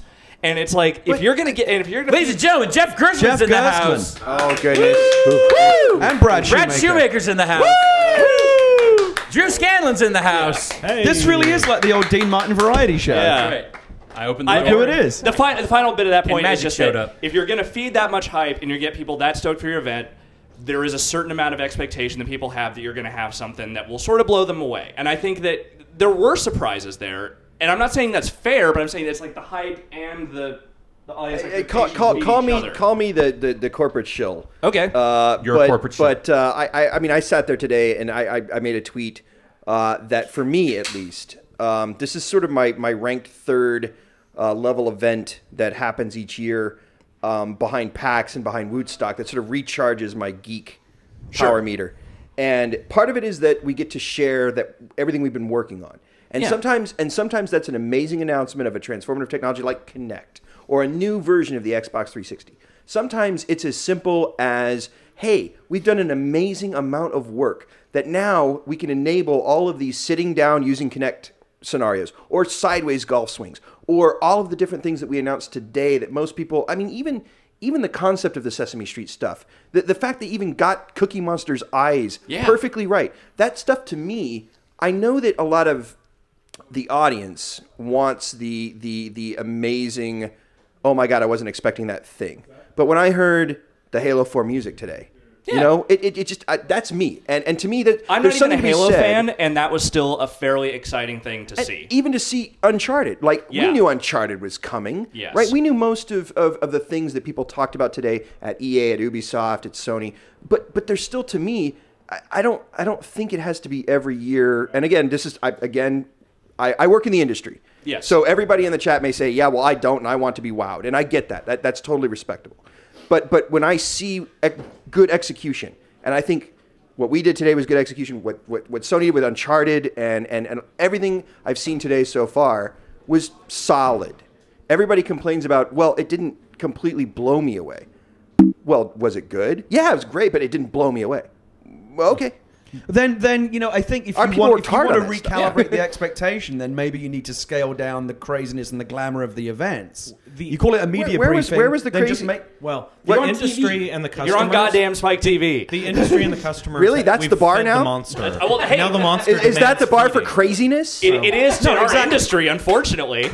I'm not dissing Spike TV at all by any stretch, but being on TV for an E3 press conference, media briefing, is kind of a big deal. That's not a thing. Well, some of it should be a big deal, but it shouldn't be. I just want to stress. I think what I saw today was people really proud about their achievements and putting them out there and doing it in a way that was clear and exciting. And to say, well, but yeah, you know, I get that you fed the multitude with a loaf of bread and some fishes, but you didn't walk on water. No. I just feel like, to me, that's kind of... See, the intelligent fan in me gets that, and it's totally like, yes, there was... I like to think most people are like that. They showed that were super cool, super exciting, things I want to play. The frothing, idiotic fanboy in me that, reads all the coverage and Twitter, whatever, it's like, it's just like, it wasn't sexy enough. Let's go. I tell you, a few years in the future, when someone is controlling their television experience without ever once touching a device at all, they'll look back at this E3 and maybe it was a bigger deal than it was when we actually broadcasted. On that note, gentlemen, on that note, I think we're going to take a quick break, and I think we may say goodbye to our special guests here, shift over to some of the Giant Bomb staff and talk about their experiences today.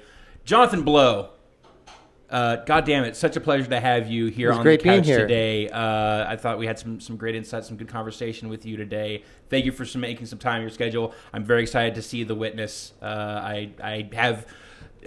even after talking to you, literally no idea what to expect from it, but you may hate it. Like, you may totally. I almost hope you fail. I almost hope that it goes completely sideways, just because I know it'll do so interestingly. Exactly. In his failure, you will see something completely new that you didn't expect. And Ian Steptoe, thank you guys for coming and talking some real shit about Microsoft with us.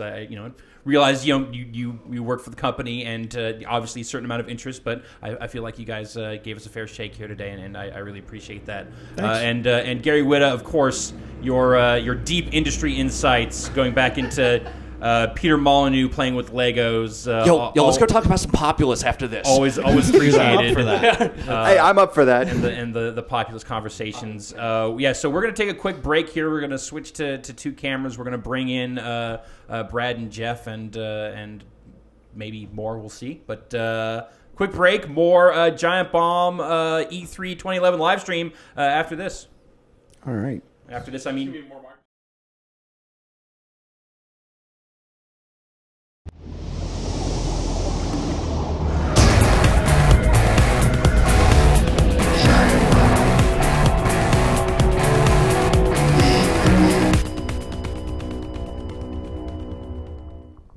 And we are back. Welcome to part 2 of Giant Bomb's Day Zero E3 2011 live streaming coverage of E3 2011. I like that. I'm Ryan Davis. We've swapped out some players here on the couches. We've got Jeff Gerstmann here playing with his 3DS because the firmware update just came out. Battery power is running low. Please plug in the AC adapter. Once the battery has sufficient charge, the update will begin automatically. Fantastic. Wait, you already started it? Keep us up to date on that. No, it won't let me because the battery's not charged. Now's our chance to update before him. No, mine's Vinny Caravella. Okay, now's my chance to update before all Gary of you. Whitta is still here. We've retained him. Cannot get rid of me. No, we can't. You're like a bad penny. Gary, I'm still here too. Whitta. Alex Navarro is still here. Patrick Klepek has upgraded to his own microphone. Well, it's all right. It's a little smaller. But it's yours. Yeah. You don't have to share it with anyone now. And Brad Shoemaker also messing with his 3DS. I will take your 3DS away from you. as we speak. I will take your 3DS. I'll fight you Star Trek style. You are waiting. In an arena. Close it mid-update and it just bricks. Just up. Well, I'm actually super pissed that I didn't get to fulfill my dream of updating the 3DS firmware during the Sony press conference using the Sony Wi-Fi and having it brick mid-press conference. Yeah. There's some people who are real pissed at that notion. Whatever. Yeah, I'm just saying. That'd be a good story forever, though. You were close. That thing was long enough, so I thought you were almost going to make it. That was like an hour 45. Oh, and then there were like naked chicks. What? Like Wait, dancers. What? Oh, they were naked. They were showing just naked videos. Oh, are we talking about the Sony after thing? Really? Yeah.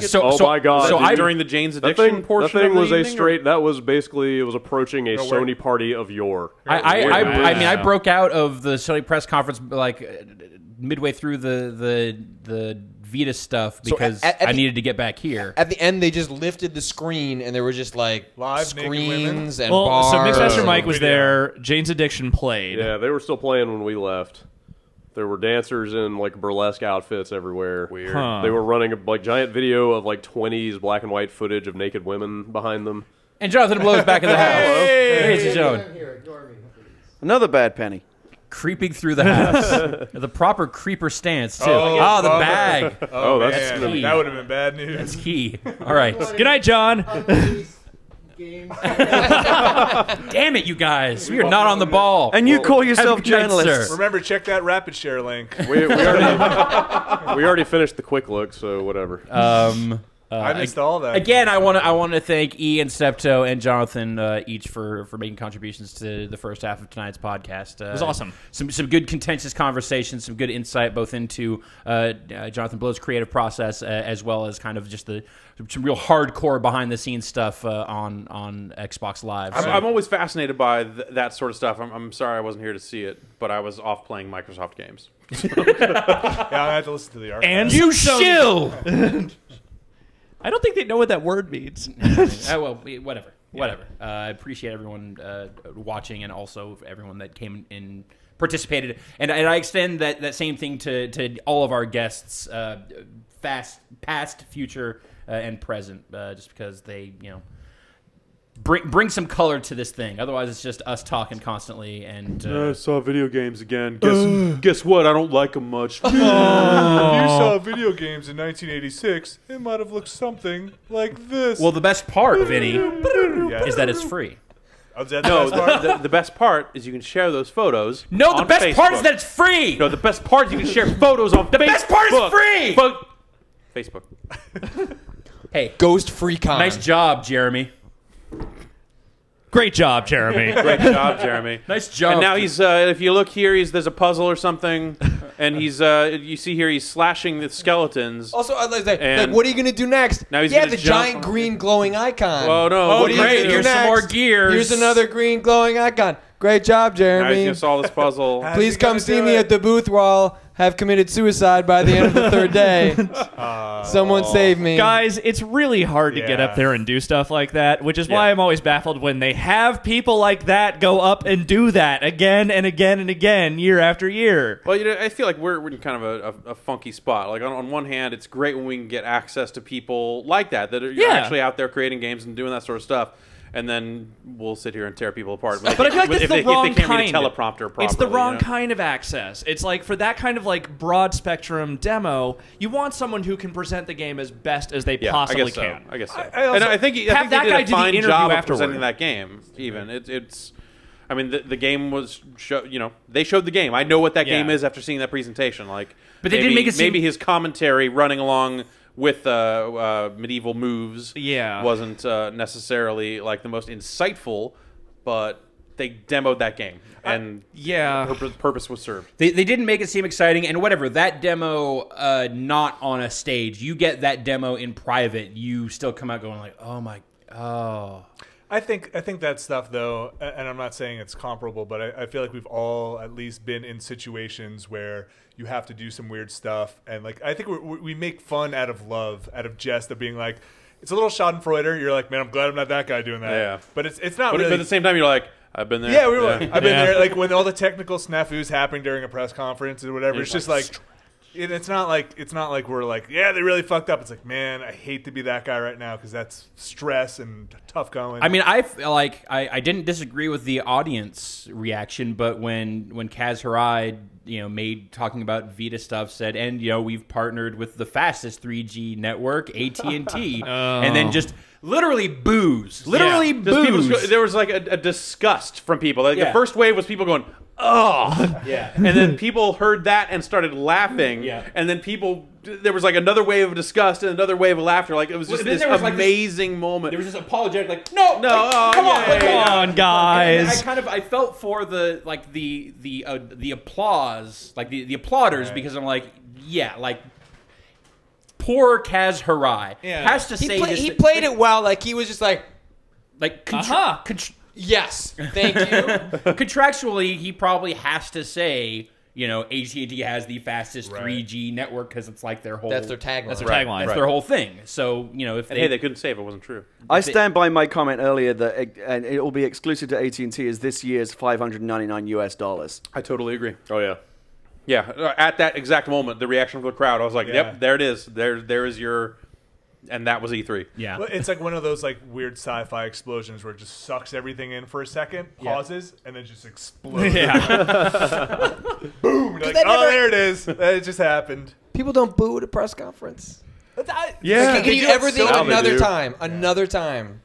And as someone else on Twitter pointed out today, yes, that's just what AT&T needs, a whole other new category of 3G data devices on its existing network. Right, especially ones where developers are occasionally trying to get them to play games and do media stuff. You know, like So how about that Wi-Fi model, huh? That sounds like maybe the one to go with. well, I mean, but at the same time, the price difference between the two is so minimal, Yeah. and I am really impressed with the price of the Vita. Yeah. I am too. Yeah, it's a great price regardless of which model you go with. Like if they'd gone over 300, that might have been a little dicier. But 300 for the 3G model, that's good. Like that's good. That's pretty good. I mean, I don't know. Some people were starting to, crazy people, but they were predicting twice that in some cases. That Yes. we were going to have a literal repeat of the $599 US moment or something. So, but people did seem kind of pleasantly surprised that the price point wasn't actually ridiculous. Like, it seems kind of in the reasonable Well, it lifted ballpark. for me from like I will borrow a friend's machine when there's a game I want to play to Right. like, you know what? Maybe $249. You turn your PSP, you knock out $50. It's essentially $200. Like there were Brad and I played a bunch of games and like I kind of want one now. Yeah. you spent that much on a 3DS, Yeah. so Which I'm going to upgrade.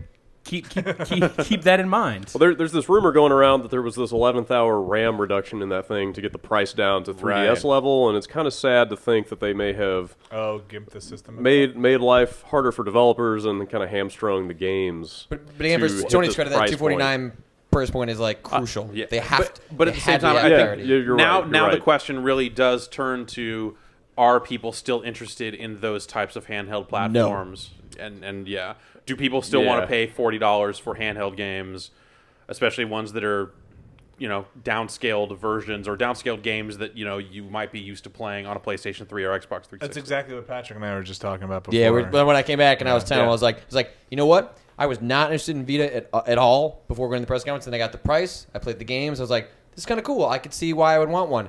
Do I think it's going to succeed? Absolutely not. Do I think it will do all right to a market that wants that device? Yes. Will it play to Sony's expectations of a mass market handheld? No, because the market has moved on. And like Nintendo's a little bit different because they have these massive family-friendly franchises, Mario Kart, Super Mario Bros. Those are way different you than kind of get Uncharted that and Wipeout. Disney style of charm or something where parents feel comfortable buying the Nintendo platform for their kids. Yeah. Is that sort of stuff that Sony doesn't get. The thing I found absolutely fascinating was this, and it was something that came out of the Konami press conference originally, but this sort of like weird mentality all of a sudden of like, well, you're going to buy both versions of this game, right?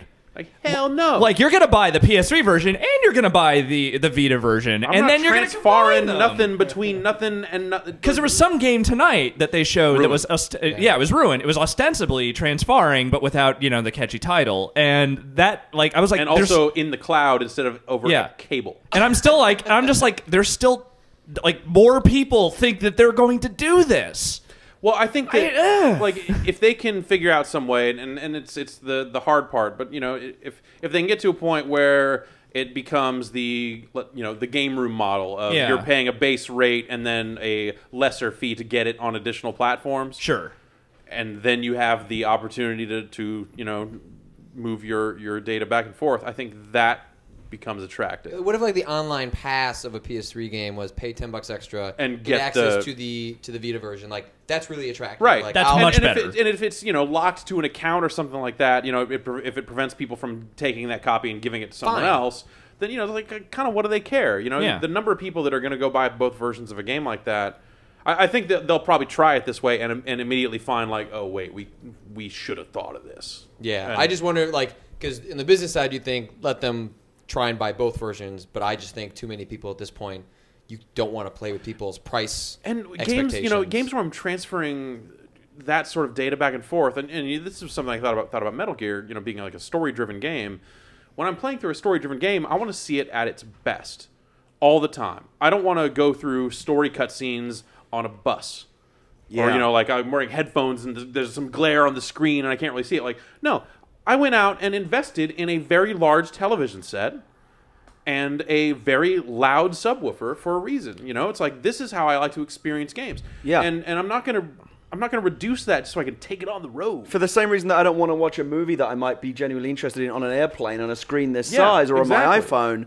I don't want to do that. You and I talked about this when they announced it as NGP. I agree with you. I think you said that people don't want these big, epic, big screen console game type experiences shrunk down onto this little handheld screen. But it works for some games, like, say, Monster Hunter.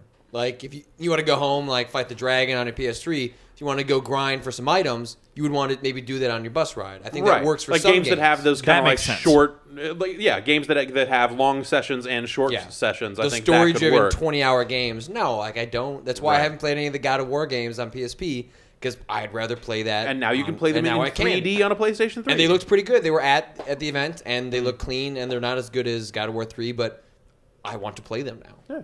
So do you think hardware-wise this will have a TV out? It's confirmed not to, isn't it?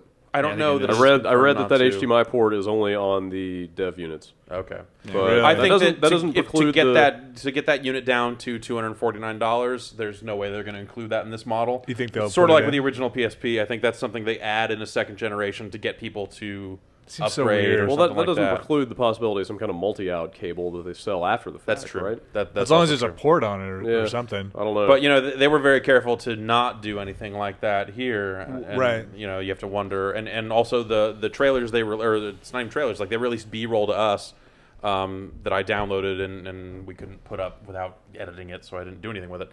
But it's all presented in a frame. You know, they've have a rendered NGP around it.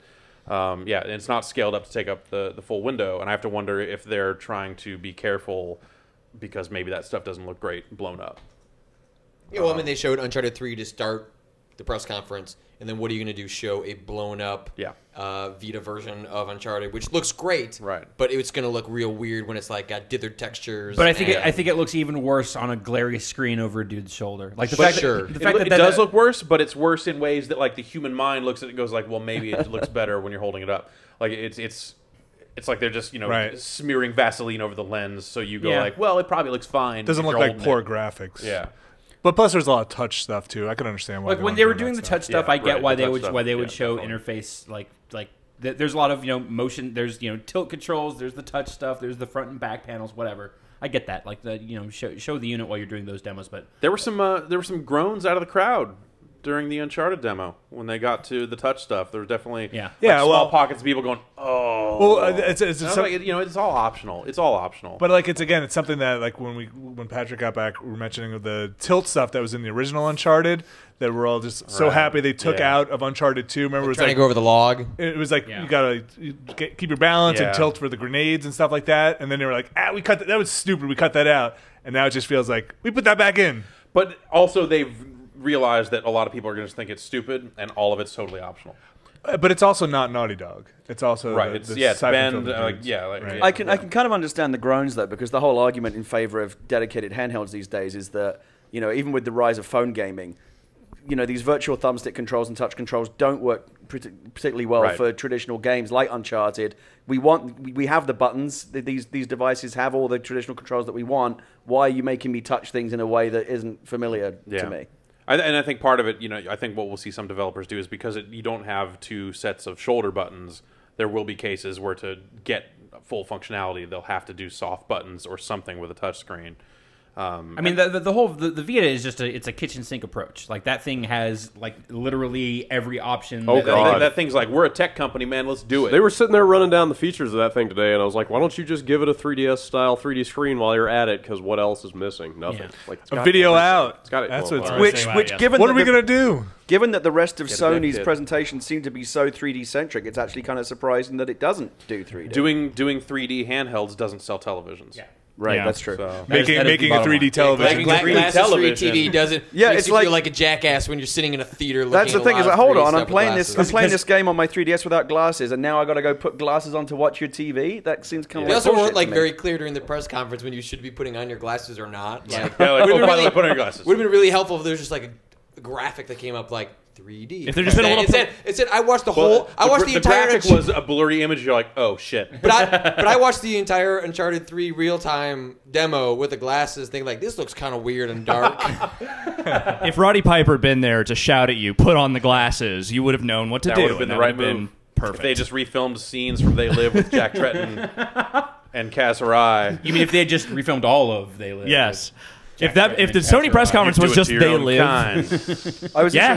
I was interested by something that Brad said to me during the break that, obviously this is the first time that people have really got to be hands-on with the actual device. Yeah.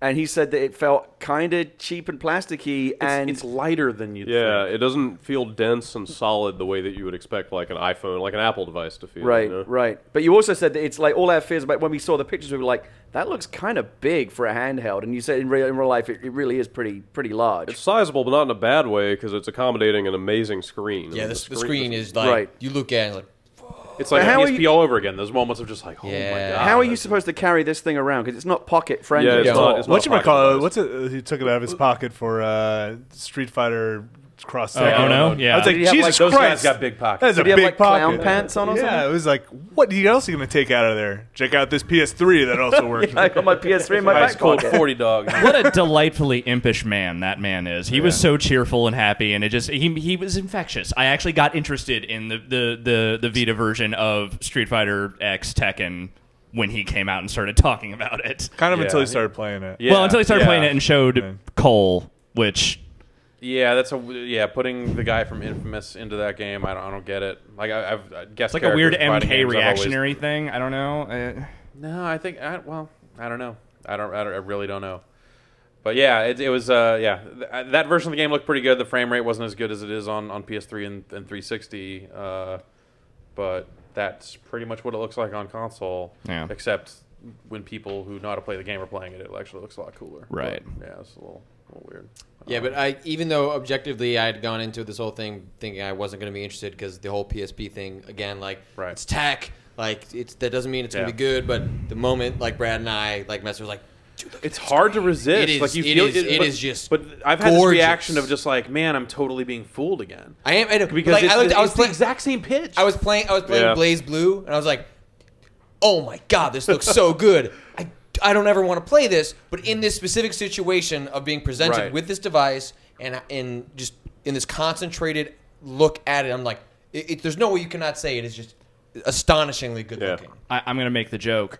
You know what the definition of insanity is, right? It's doing the same thing again and again, expecting a different result. I mean, it is the same pitch, but it seems like the games are a little better in terms of what would actually sell, at least at launch. It seems like the Uncharted and that other stuff, like, it actually feels like it's going to sell. It just feels like it has more oomph than like the original PSP lineup did. I guess I'm trying to think back to like the original PSP launch. It is closer to realizing like the two sticks, the more tech, like it's closer to realizing what the PSP was all about. Stuff you wanted 4 years ago. But the issue was not like that the PSP came short. It was that we all realized we didn't want those experiences in a portable format, and portable gaming has moved on since the PSP was introduced. It's a situation where I'm glad that I'm in this line of work and have to have one to do my job, because it answers that question. Like, I have to actually guilt-free. buying. Exactly. Like, I'll have one and that'll be that. Yeah. But if I actually had to sit and think about it, like, am I really going to buy it? Like, I don't know that I would. Like, I don't know that I would have bought 3DS. Absolutely not, probably. Like, yeah. I don't, like, because the reason, like, the couple things I found really compelling about the Vita were the things that have nothing to do with the console experiences. Like, I didn't sit in line to play Golden Abyss. Like, I wanted to play Sound Shapes, which is amazing, but also doesn't really need to exist. I'm glad someone else played that. Yeah, exactly. Like, that could be a PlayStation. But the one that's great is Little Big Planet. Makes you believe that Little Big Planet should have been a touch-based game to begin with. Like, they do really, really great things on the hardware that were just a lot of fun. Like, they actually used the back touch and the front touch really intelligently. So when Brad and I were playing the whack-a-mole game, what's that game? Little Deviants. Little Deviants. So the whack-a-mole thing, yes. So because you have no spatial awareness of your fingers, and we were asking, like, hey, is there any way you could at least, it could recognize so you knew where your finger was when you're pushing it around the back? They were like, yeah, we're thinking about it. In Little Big Planet, when you touch the back pad, it actually comes up with a fingerprint. So you can move it along the back and you know where it is. Yeah. So there were two sequences that were really interesting. So the one they showed, it's a piano keys, and when you approach the scene, they're all pushed in. So you run your finger along the back, and then the keys push out, and then they become platforms that you can jump along. And then you can push them back with the front touchscreen. And the second one was a puzzle that's a bunch of Tetris pieces. And you touch the back, and the Tetris pieces come out, and those become platforms you can jump on. Mm-hmm. Then as you figure out how you're going along, you push them back in, then you push them back out. And you always have the little finger tracker, so you know where your finger is, so you're not pushing the keys that you don't want to. Right. And just a lot of really inventive, like flinging things. Like it seemed really that'll nice. have to become a standard, because playing Little Deviants a couple of weeks ago, like specifically the whack-a-mole thing, it's like whacking them on the front is fine because you're touching the screen that you're looking at, but when they're facing the other way and you have to hit them from the way back, you hold it, you can't. And you're just like reaching your fingers, like not even able to. You're doing this weird claw thing. Well, you end up hitting things you don't want to hit, trying to hit the thing you do. Yeah, it's not ideal. Remind me what the media is on the Vita. It's like a they're like card kind of thing. Yeah, they're like specialized SD cards. I think the analog is DS card. I think it's basically going to be a DS card. Okay. How are people settling into the name now that we know the pronunciation? And it still sounds kind of shit. This was the breaking point for everybody, where everybody just realized names are meaningless. They are just like. That started with the Wii.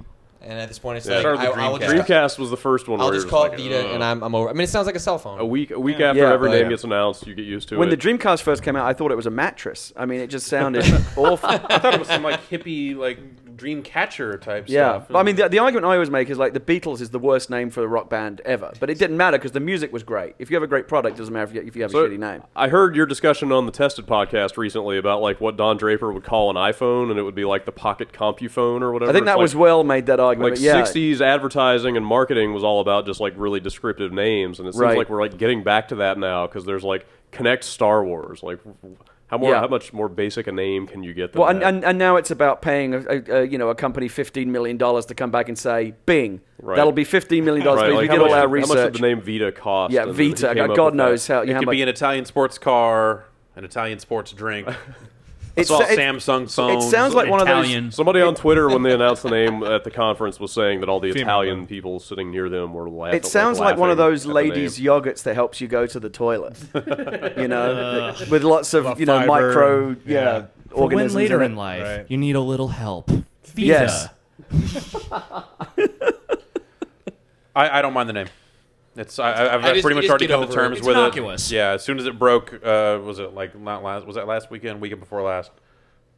Do you think it's? I mean, so the big picture though, is it the right thing to be doing in an age when people are kind of moving away from dedicated handhelds and playing games on their phone? Sony's doubling down on an even more expensive, more powerful dedicated machine. Yeah, I think it's the right thing for them to do right now.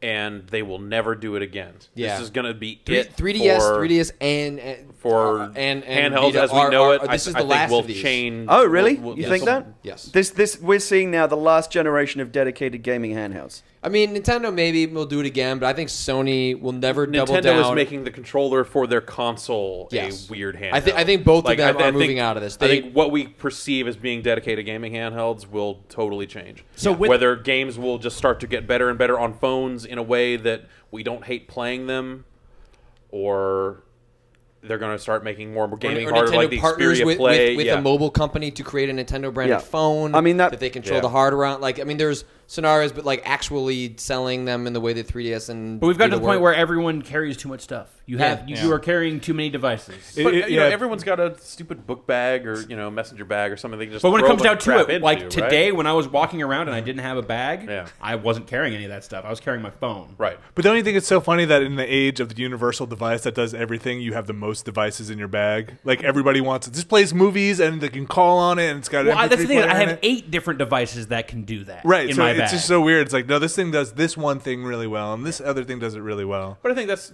that's always going to be the case for people that want the best version of that experience. Absolutely. It's just weird. I find it funny. But there aren't going to be a ton of those people. It's not mass market anymore. Like the lowest common denominator will be fine if their phone plays movies at a shit resolution off Netflix. And their games are 99 cents. They don't care anyway, because they probably have an SD TV at home still. And they're just like, it's one for me. And there are always going to be the more discerning people that need to have a tablet to get a better mobile experience, or go out and buy the best TV they can possibly get and big sound systems. Like it just goes top to bottom across all of tech. But then becomes small markets as opposed to the mass market, which is what the dedicated handhelds have been since they were invented. Yeah. But this is what's so fascinating about Nintendo tomorrow, and why I think it's so great that they're kind of the top of the bill, last ones to go, because they are really in the best position of being the only manufacturer this year to have a whole new platform, a whole new generation that they're going to unveil. And I think what you just said about the detachable screen, if that's in fact what they have, of course nobody knows.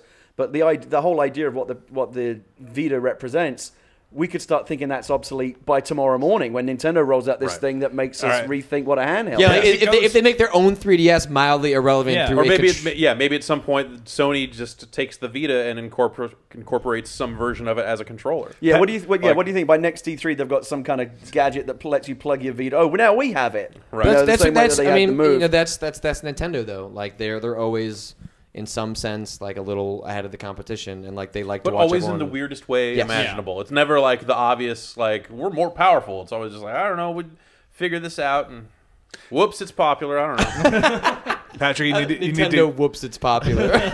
You need to get those headlines right. So is the Vita dead? Is the Vita morto?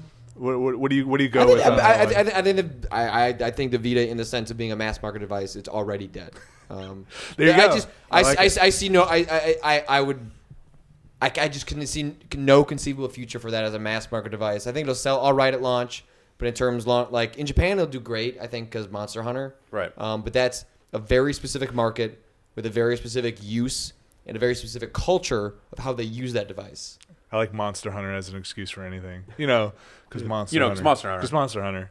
Yep. See, given that the PSP was, I think at the end of the day, it's obviously coming towards the end of its life cycle now, I'm not 100% sure of what I'm about to say is correct, but it seems like it was fairly successful, but didn't set the world on fire or anything.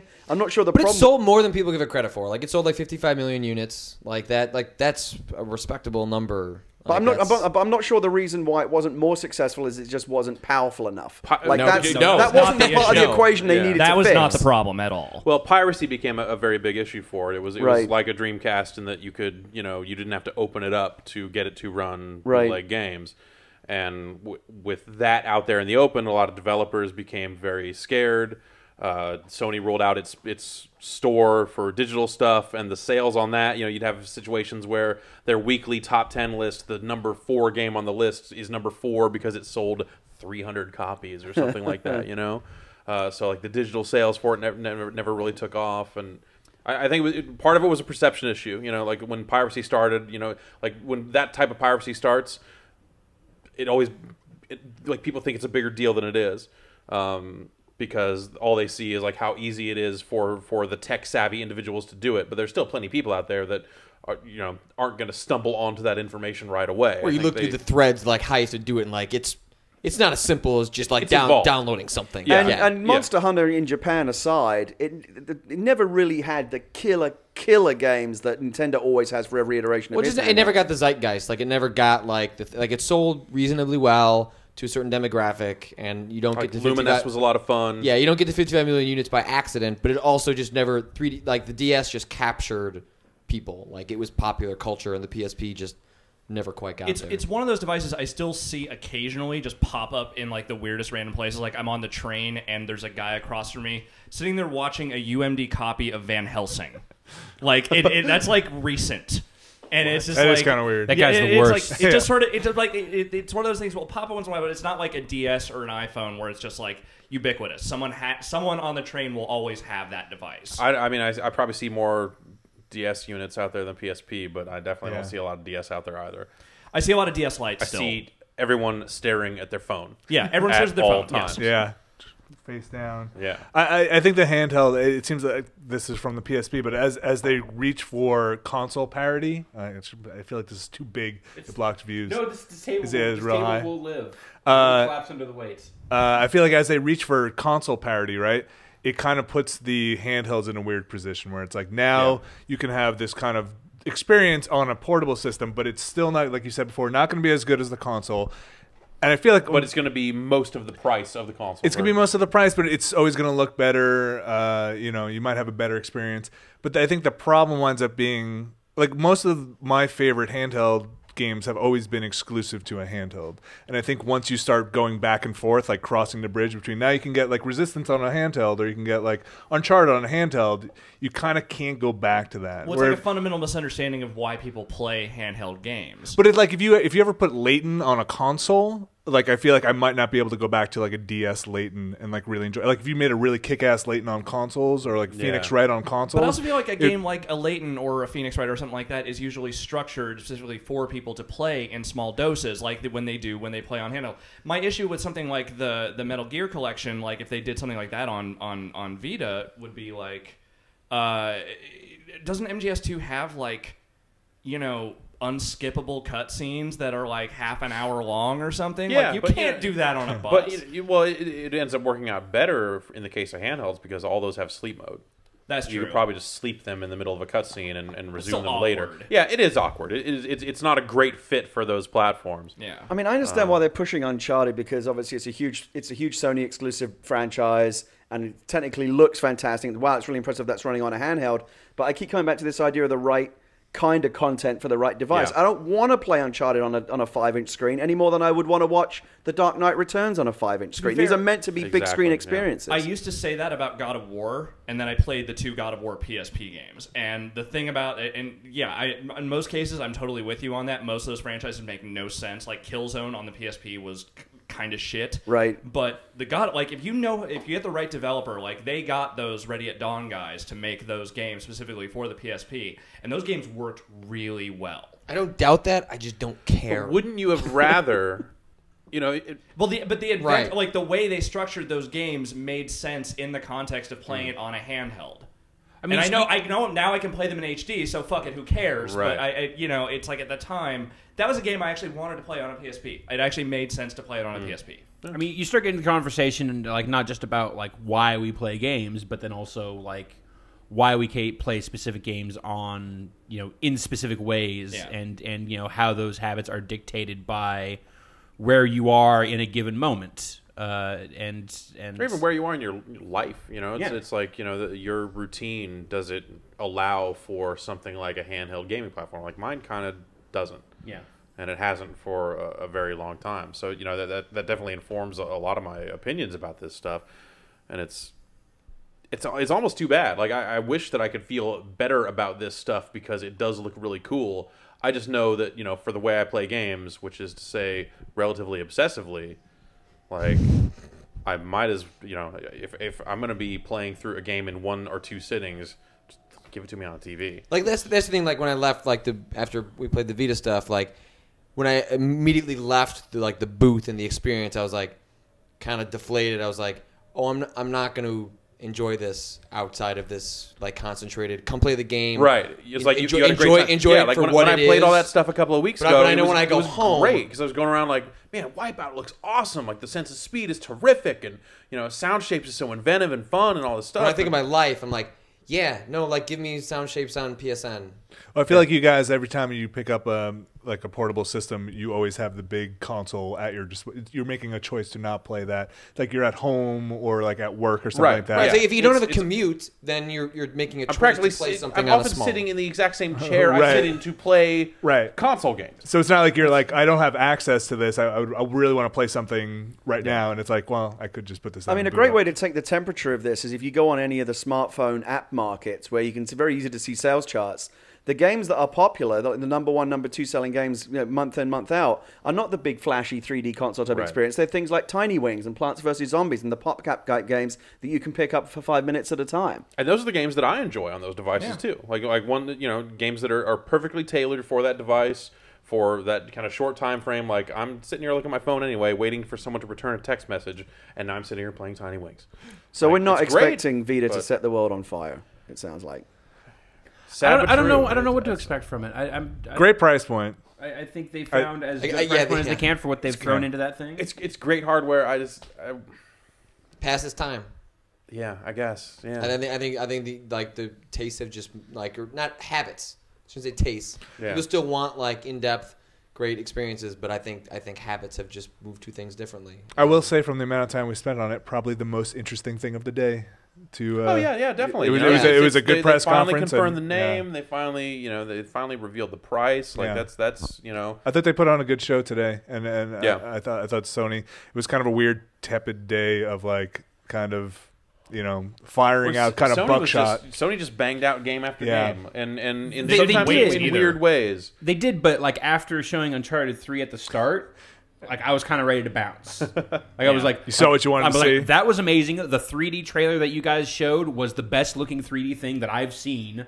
And like directly after that, all right, Resistance 3. I have a hard time ever caring about the Resistance franchise. Anything that's going to follow Uncharted is going to look bad by comparison. But at the same time, Resistance is so.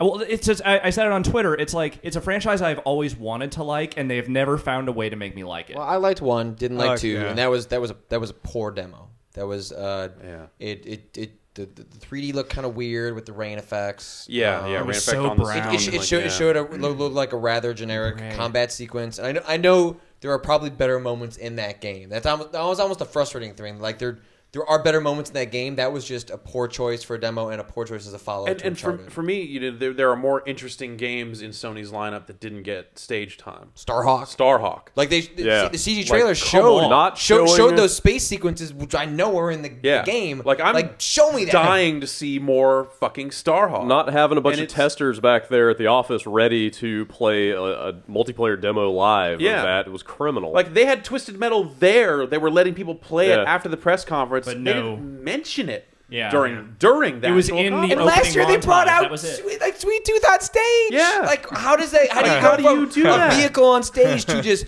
that game's not coming out? Ninja Gaiden 3 was there and playable. I mean, Grant's third party. They pick and choose, but like that was there. People are very interested in knowing more about that game. They spent all that damn time on Star Trek. And I mean, it's not like that Star Trek game looks bad. But I'm very interested to see what Star Trek is. I'm sure that game's interesting. I was happy to see that stuff there. But do you dedicate that much time to Star Trek over something like Starhawk or? Well, Star Trek's a license that it's like mainstream press watching that thing pick up on and say. They something made a about, move controller shell for it. Yeah, I know. It just seems like a weird pick considering some of the third party stuff they didn't show. I want to see more Dust. I thought that looked kind of interesting. I want to see what that was about. I think the interesting parts about Dust they didn't even touch on, like how it interacts with the I had to find that out after the fact. When I was writing that story, I was like researching. I was like, there's all this stuff they didn't talk about. I thought the game was dead. Yeah, exactly. I thought the game for me it was just like, dude, Dust still exists? Weird. Because EVE Online is the most fascinating thing in the world, but I just have no interest in engaging in the. Like, I love reading stories about people exactly. in EVE Online, that stuff's incredible. But I love the idea if they could make a competent shooter where I could influence that world in a way that I want to play a game. If I can help out crazy people by playing a better game, And absolutely. that sounds incredible. So I hope that turns out well. The demo is just kind of like, it's a shooter. Man, my shooter burnout is guns. Is E3 2011 guns. E3 2000XX guns no, and we perpetuate it. We buy shooters, we play shooters, but I like shooters. I guess I'm burnt out on fucking military shooters. I guess by the time I got to Future Soldier, I was just like, nah, son. By the time I got to Battlefield 3, I was a little just like. That was not the best level they could have shown for the tank stuff was really. I mean, it's just great looking sand, like a nice looking tank, but yeah. But that's not why you're playing that game, is for the turret sequences, Like, that's not really, like, the big selling point. Like, they have all these big set-piece stuff they show in the trailers before. It's like, when you're talking about Battlefield 3, it's like, it's great that they have a campaign. They haven't had a campaign in a core Battlefield game But that doesn't seem like the moment in the campaign. No, but the thing that people want to know about with Battlefield 3 is the multiplayer. Yeah. You don't think what they showed in the multiplayer was so weirdly cut together. And it 10-second teaser. It seemed like that they had nothing to show, and they were like, well, we cobbled this together this is literally all of the multiplayer footage we have, but we're going to throw these filters over it to so that you don't know that. You don't think they're just steering it and positioning it as a direct competitor to Modern Warfare at this point, considering Medal of Honor, like what happened there? Yeah, well, like Medal of Honor, yeah. So like this is it. This is the one you want to buy this instead of Modern Warfare. But the thing, I said it. I said it in I think one of the day wrap up videos or something that for a while there, I feel like I was hoping that like Battlefield 3 would be the military shooter that would come along and save us. And it's like they drew their line in the sand, and they are doing everything they can to establish themselves as being on that other side, right?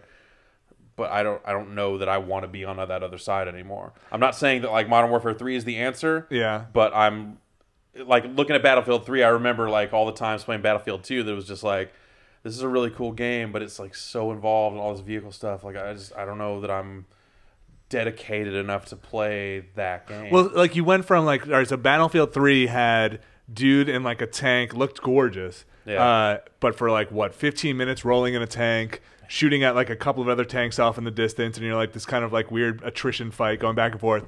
The Modern Warfare trailer was dude gets out of the water. There's a helicopter fighting a shark that's fighting like a Harrier jet with the submarine. 10 million battleships exploding at once. Like I think I said it in the car. Just looked like a kid dumped out his toy box and was like, "Here's all my toys. Look at it. This is the best battle in the world." But there's a reason why people are really holding on for the multiplayer story though, is because they've always done a great job at E3 with those great scripted sequences, like the ice picks up in the mountainside that they showed in Modern Warfare 2, and there's always been these great like all gillied up and like these classic moments. But that's really only good for 1, maybe 2 playthroughs, and then the multiplayer is where the real life of the game is. So I understand why that's very good for the shock and awe factors. Wow, look at these great scripted sequences, but they are scripted. They're never going to change. They can only really blow you away one time. And in fact, by the time we see them in the game for the first time, you're going to be like, oh yeah, this is the thing I saw at E3. That submarine's going to come overhead now, and that's going to happen. And it looks like it's getting even more scripted somehow. It just seems like that they're leaning heavier and heavier on that stuff. Everything that, the submarine sequence I thought looked really cool, but it's like another on rails, more rail shooting. Everything has got more rail shooting. The other 2 levels of that game that they have shown also had rail shooting in them, and it's just like at some point you're like, man, I'm okay with walking around and shooting guys. I don't need to necessarily like a shooting. Like if they're gonna make a shooting gallery, like throw in Kinect support and just like admit it and just go like, here you go, like Microsoft did. Yeah, with half of the stuff they announced. Even the Mass Effect demo they showed had rails on it too. Like I was turret losing it at that sequence. point. When they would get to Mass Effect, and they're like, yeah, I'm on this turret shooting. Like, fuck, God, no. But that's the other story. That's the other story of this year's E3 so far. Is it's military shooters. And it's like cinematic QuickTime event style rail stuff, like Tomb Raider. Tomb Raider was like the ultimate moment of like, what the fuck is even happening? Though I thought that set me. I love that. That made me want to go play Tomb Raider. I don't know why. It looked cool. I really enjoyed that demo. Yeah. Like oh, also, cool. So much moaning. So much moaning, and also it was torture porn. Yeah, it was like straight straight up torture porn. Yeah, like I said, I really want to play Tomb Raider. It's less that it's moaning and more that this. If you really listen to what she's saying, and the other part that they didn't show, where it's more kind of open traversal type stuff that they actually were showing at the Microsoft showcase, it's less about that and more of a Nathan Drake style, like, okay, all right, here we go. Like she's talking herself through it because she's supposed to be 21 and hasn't done this shit before. So she's just like, I can't believe I'm doing this fucking crazy shit. All right, here we go. and it's more like that, and the grunting and the panting and stuff. I know, it's just the way it came off during that demo was weird, and there was a very strange. And the creepy guy with the dreadlocks going, "Help you, help you." Well, there's that, but the juxtaposition between the sort of dark, hostile-ish kind of like woman abuse stuff where it's like she's just getting beat up the whole time. But that and the women in peril, like it's I don't know, it's a. But the developer who was talking over that demo was so cheerful and just like it was. I described it. It was like Al Roker narrating Hostel. Like it was super like weird and uncomfortable. And then like that weird. I would want to see that. The descent moment of her like coming out of the tree at the end was just like so okay. Well, now I get where this is. So going. It sounds like the game is somewhere around 50-50 or maybe like 60-40 one way or the other between those types of scripted looking sequences, those cinematic sequences that have some puzzle solving, and then there's the more open kind of traversal area where you're like crafting climbing gear and stuff like that, and there's a combat system that happens out there. And the thing that worries me is that like if half that game is kind of an interactive cutscene, like I don't know that I want to it looks great, and there's a lot of custom animation they're doing for each one of those sequences and stuff, but it's not a particularly like compelling or challenging video game. Right. And in some of those situations, it's stuff like, where she's kind of sideways going through these tight cave areas. Your 2 options are you're pushing up to continue the animation, or you are not. Right. You can't go back. Like you literally have no option to change other than your continue on the path that they have laid out. and that's weird to me. I'm curious. I was genuinely shocked when they're like, and look forward to playing this fall 2012. Oh yeah. So I wonder how much can change. That's a year and a half from now. How much they have? I was surprised. Yeah. I turned and was like, they said fall 2012, right? Like I was expecting spring 2012. Yeah, so you'll be seeing at least one more E3. Holiday, right. essentially holiday next year, or maybe August, depending on how things shake out. But like that's a while from now. So I don't know. I liked their concept pitch. It looks great. It's They've gorgeous. got some cool ideas. I loved the claustrophobic angles. I loved the little touches of Laura when she's going through. It's like when she's barely above water going underneath the cave. She turns around, like she looks back as you're going forward. Like if they can include little touches like that throughout the game, like I don't know. I bought their pitch. I don't know if they can make the whole game out of it, or if it is all just cinematic quick times and stuff like that, then that's not that interesting. But it looks fantastic. As a reboot, I'm like, I'm in. They did a great job of making Lara Croft something other than just sort of the preternatural badass she always was before. Like I get it. I actually felt like she didn't know what she was doing, and it was like the feeling of fear actually came out. Yeah, I think it's like that aspect of the game is already like definitely successful. Tell you what bummed me out though, like, and it's the thing that bummed me out in Uncharted as well. She like pulls the rod out of her side or whatever, and does the whole and then does the limp kind of like walk with her hand over her side, then runs and jumps up a platform. There was that, and it's just like. But then after that, go back. But then it's like a burst of adrenaline. I know it's a video game and all that stuff. But it's just like she was doing some pain. She's okay. No, you're hurting. Like leaps up to like building size things. Oh, speaking of leaping, what with the. It was Hot Pursuit? No, it was Need for Speed. The Run. Where the dude like, what are you doing? He's like, I'm gonna jump off this building. Like, what game down is this? 2 stories, and then that was jungle roll, and I'm good. Just keep going. Across the way, like that was. I like Drew was next to me. He's filming it, and I'm sitting there doing like a feed thing. And like at some point, we just look at each other like, what the fuck is happening? Just like. It was like the third time he just jumped off a building. That was really weird. I would like to paint a picture during the EA press conference when that demo started happening. It was myself, Jeff. So me on the far left, like front row in the balcony. Jeff next to me, Patrick next to him, and then Brad on the end. And they're talking about Need for Speed: The Run, and we're like, all right, let's fucking do this. We're interested in what you have to say, Need for Speed. And then they start bringing up like screenshots on this, like they have the main screen. They have these 2 side screens, and on those side screens, they like you see these screenshots come up of like a dude, and there's like a beat where I'm like, wait, why are they showing me the dude? And they say, and in this installment, you'll get out of the car. I can't remember what the exact phrasing was. Right. And I look down, and there's just like. These like just 4 shaking hands, just like everyone's going like, and then just like hand over like the. I think God. I just started sinking in my chair. Yep. Just this physical deflation that you can see of just like everyone like. And then like Jeff Bezos was really? like, when they said the run, I don't actually want to run. Like you had the perfect analogy with Tony Hawk. Yeah, you get off the board. As soon as Tony Hawk could get off the board. I was after that initial reaction. I thought what they showed, as ridiculous as it was, I'm like, okay, if you're going to use this to chain together crazy driving sequences, if they use it as a device to justify getting you from one car to the next, then I guess. Yeah. But if between every single race I have to hammer on the X button, and then occasionally hit triangle, and then occasionally hit up and triangle. But I thought like I don't want to do QuickTime events. Period. End of story.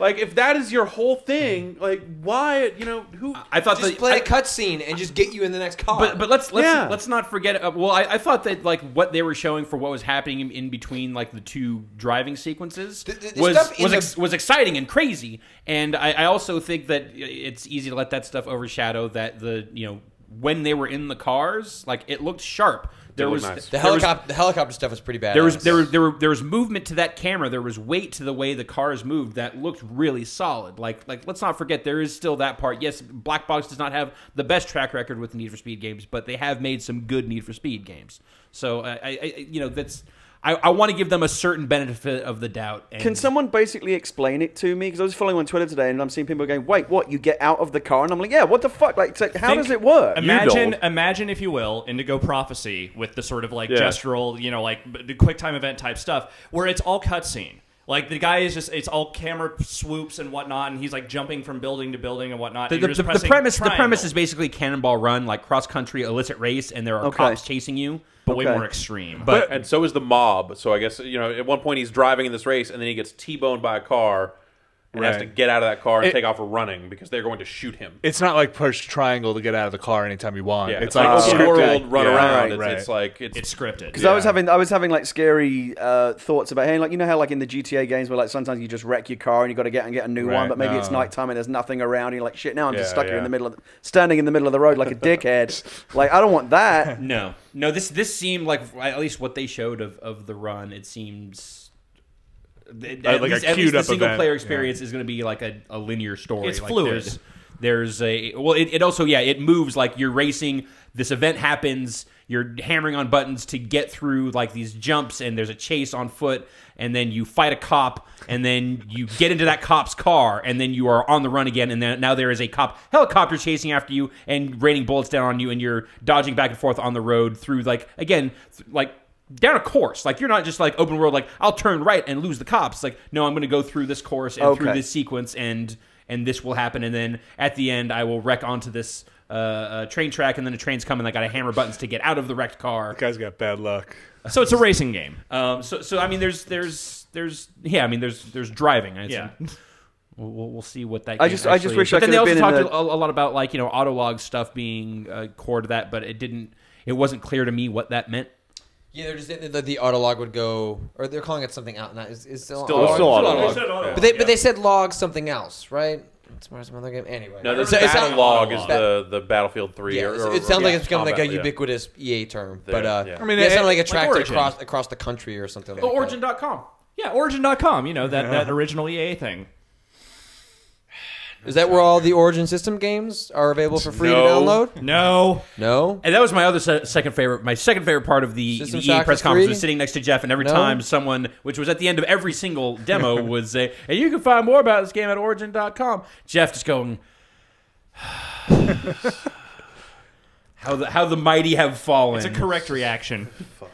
But it wasn't even like find out more. It was like get your exclusive trailer. Yeah, get your exclusive when they announced content. That thing, it was get them your trailer announcing on. it sounded like it was being built up as like a replacement for the EA like online store, where it would be the only place. It will be the only place where you can digitally purchase Old Republic. Right. So I figured like, oh, they're trying to build a better EA store, and how quaint they've revitalized the Origin name just to twist the fucking knife a little bit more.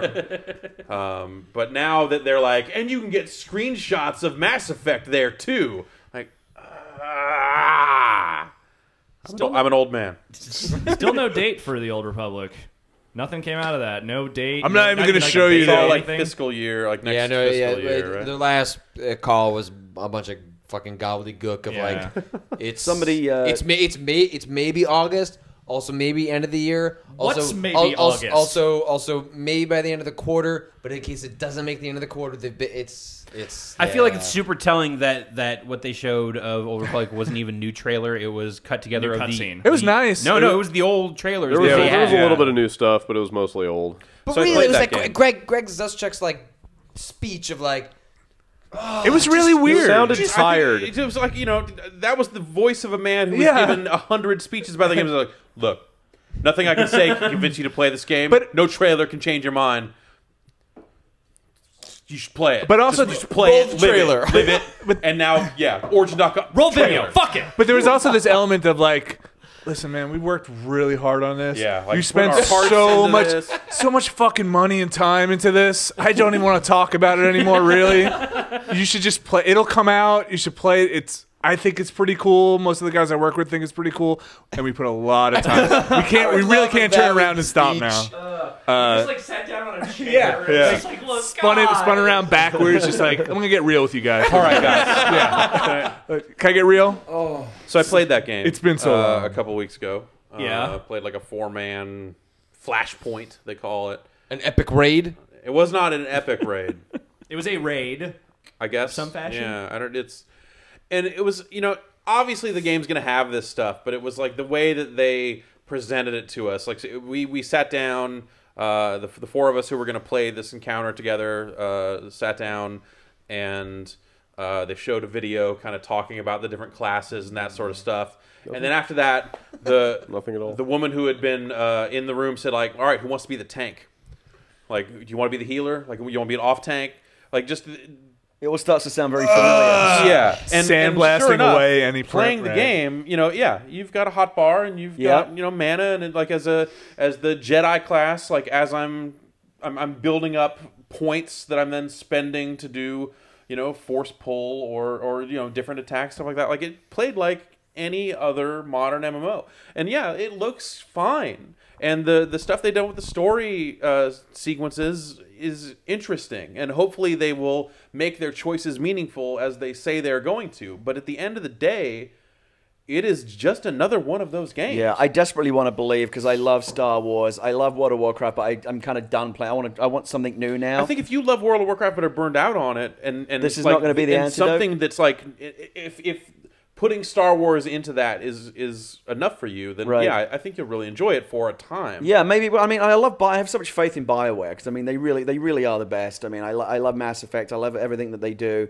But yeah, I'm a little bit cynical, and they've got a lot on the line. Someone told me recently, I was talking to someone who was in this position to know this, how much money they've spent making that game so far, and it is a staggering number. I mean, crazy times.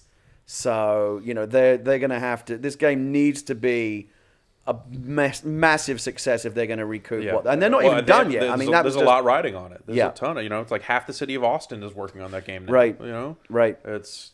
A lot for EA too. Yeah, This has been a Riccatello joint for years. Like, no, I mean for EA. This is going to be our. I mean, all of BioWare has been a Riccatello joint. For This is EA Online. Like this is right. This is part of like Riccatello was given 5 years to like make EA into this new thing, and this is a big part of that other half of getting the quality up, which means sales will go up, which hasn't necessarily happened at the rate that Riccatello was hoping it was happening.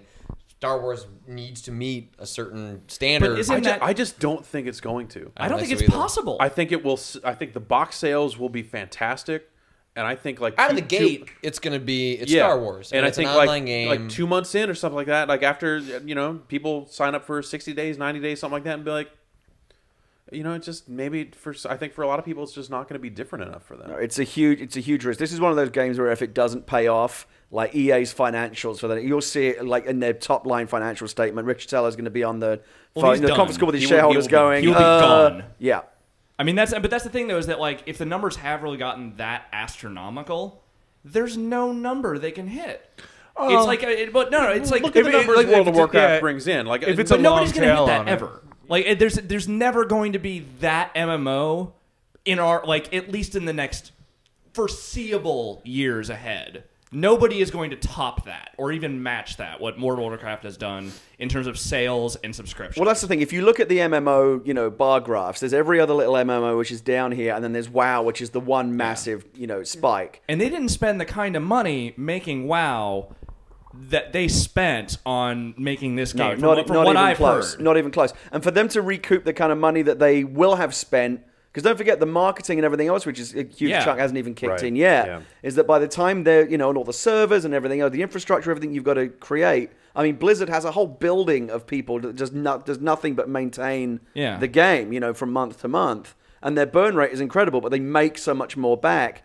For EA to make that, to have any kind of success, even to break even, they're going to have to do what no other MMO has ever done, which is actually compete with World of Warcraft. Well. And does EA even have the patience to stick with an MMO? I mean, it's about or do they just like the 60 days that it's like with that genre. They haven't really. I mean, Riccatello does because everything's riding on it. But I think that with this game, but it's like you look at what Warhammer Online came out, it did what it did, and now it's like you never really hear about it. Like it's still quietly running somewhere, but so is Ultima Online and Dark Age of Camelot. Yeah. Well, what about was it Earth and Beyond? Was that the one that they just like? That's right. The Westwood one, sank Origin. Yeah. This was the first time I heard EVE Online mentioned by anyone in like a year, but hey, it's still chugging along. EVE Online is really successful. Yeah, like it's a very successful game. And those games are like those games are making money, but it's just not sexy money. But let's keep in mind that at the time that World of Warcraft was, I'm as skeptical about Old Republic as anyone, but at the time that World of Warcraft was coming out, we're like, okay, Warcraft, that's a big name. Also, EverQuest was king. But it was coming up against EverQuest 2. Yeah. Which up until the time that I actually started playing World of Warcraft and kind of it clicked and I understood what was different about it, I was thinking you guys are going to get fucking destroyed by EverQuest 2 because it's the sequel to EverQuest. At the time, the most that's all anybody plays. Successful MMO, basically the only MMO that exists. But I think the next game to achieve that style of success in the MMO space has to be fundamentally different. Yeah. Like people have played WoW succeeded where EverQuest 2 failed because it made things more accessible to people. Like the big thing it did was it added that level of polish that MMOs didn't launch with. It made it accessible to players that weren't super familiar with the genre. Right. And granted, it's gotten more complicated over time, but that's their customer base demands that. And I think we're going to need to see that type of fundamental shift in whatever's next. And Old Republic isn't a shift. Storytelling will be deeper, but this is a genre that is played by people that just try to skip stories and go how many rats do I need to kill? I also wonder if it's a shift away from even just the RPG tropes, or it's just RPGs. Maybe it's a we're between what Blizzard is supposedly working on, which is an MMO shooter. Destiny, Bungie's thing, which is supposed to be an MMO shooter. Yeah. PlanetSide 2, whenever that finds. It seems like the someone nailing that stuff, and the some of the free-to-play shift is companies away are trying to do that. I think RPGs. There's only so much you can spin tanks, healers, or call it something else. Yeah, absolutely. And you talk about that definition of insanity of trying to do the same thing over and over, expecting a different result. Is that this is exactly what they're doing? They've already thrown every single massive franchise that they can at WoW, wrapped around a WoW type model. Star Trek, Lord of the Rings, Dungeons and Dragons, Matrix. Conan, The Matrix, you name it. They've all been thrown at the wall and just shattered against the massive, unyielding edifice of World of Warcraft. The monolithic, The only difference that the Old Republic has is a true AAA developer and all the muscle that EA can bring to bear, and that may make the difference. It may not. I just think that lets them last a little longer in that spike, which is. And some of those guys worked on Galaxies. A lot of the BioWare name is on it, but BioWare Austin is a lot of the Star Wars Galaxies developers. So it's the idea of taking BioWare and making that better, but that's not. EA could be in a very difficult position 6 months after launch, where if the game isn't doing the kind of numbers they need to do, they say, well, do we just write off $500 million, or do we just keep throwing money at this thing in the hope that we can turn it around? But sorry, go ahead. That seems like every franchise they have now. It's not just the Old Republic. This just comes from someone that I heard that works at EA, just banding numbers around. But the marketing budget for Battlefield 3 was quoted to me as something like $200 million, which isn't completely insane for a top tier game. It's pretty insane, but that's really high, and I guarantee they spent less than half of that on the actual development of that game. But again, these are Riccatello's two gambles. Yeah, it's Star Wars, The Old Republic, and Battlefield 3 is his trying to topple Call of Duty. And it's a just lot of things are coming to a head. Putting out two games and just trying to directly rip apart Activision in the process. Weird. Instead of coming up with a new way and something different, it's these are the two big games. We're going to make games that fill those audiences and try to steal these people instead of trying to meet the needs of a player base that might not be being served. Well, they kind of tried that. Omar reference here. They kind of tried that. They did their gambles early on in Riccatello's return, and they were brutally rebuffed. He tried. Dead Space didn't sell the numbers. Let's experiment. Yeah. Let's put these developers on weird things. Let's get away from. Let's do some original IP. And let's put some money behind it. And then no one bought it. Nobody bought it. But Fish Magician. Nobody bought it. This is the. Thanks, users. This is Plan B. Plan C is licensed games. Yeah. Plan C is trying to take THQ's money next. Like, we get that SpongeBob license. Let's do this. Plan C is Mr. Caffeine. Nice segue. Yeah, let's talk about Ubisoft. That was a weird one. That was the most French press conference I've seen them do yet. It was weird. French? Oh yeah. It was. Oh, I yeah. was on board with the Frenchiness early Except on. I was the one that surrendered.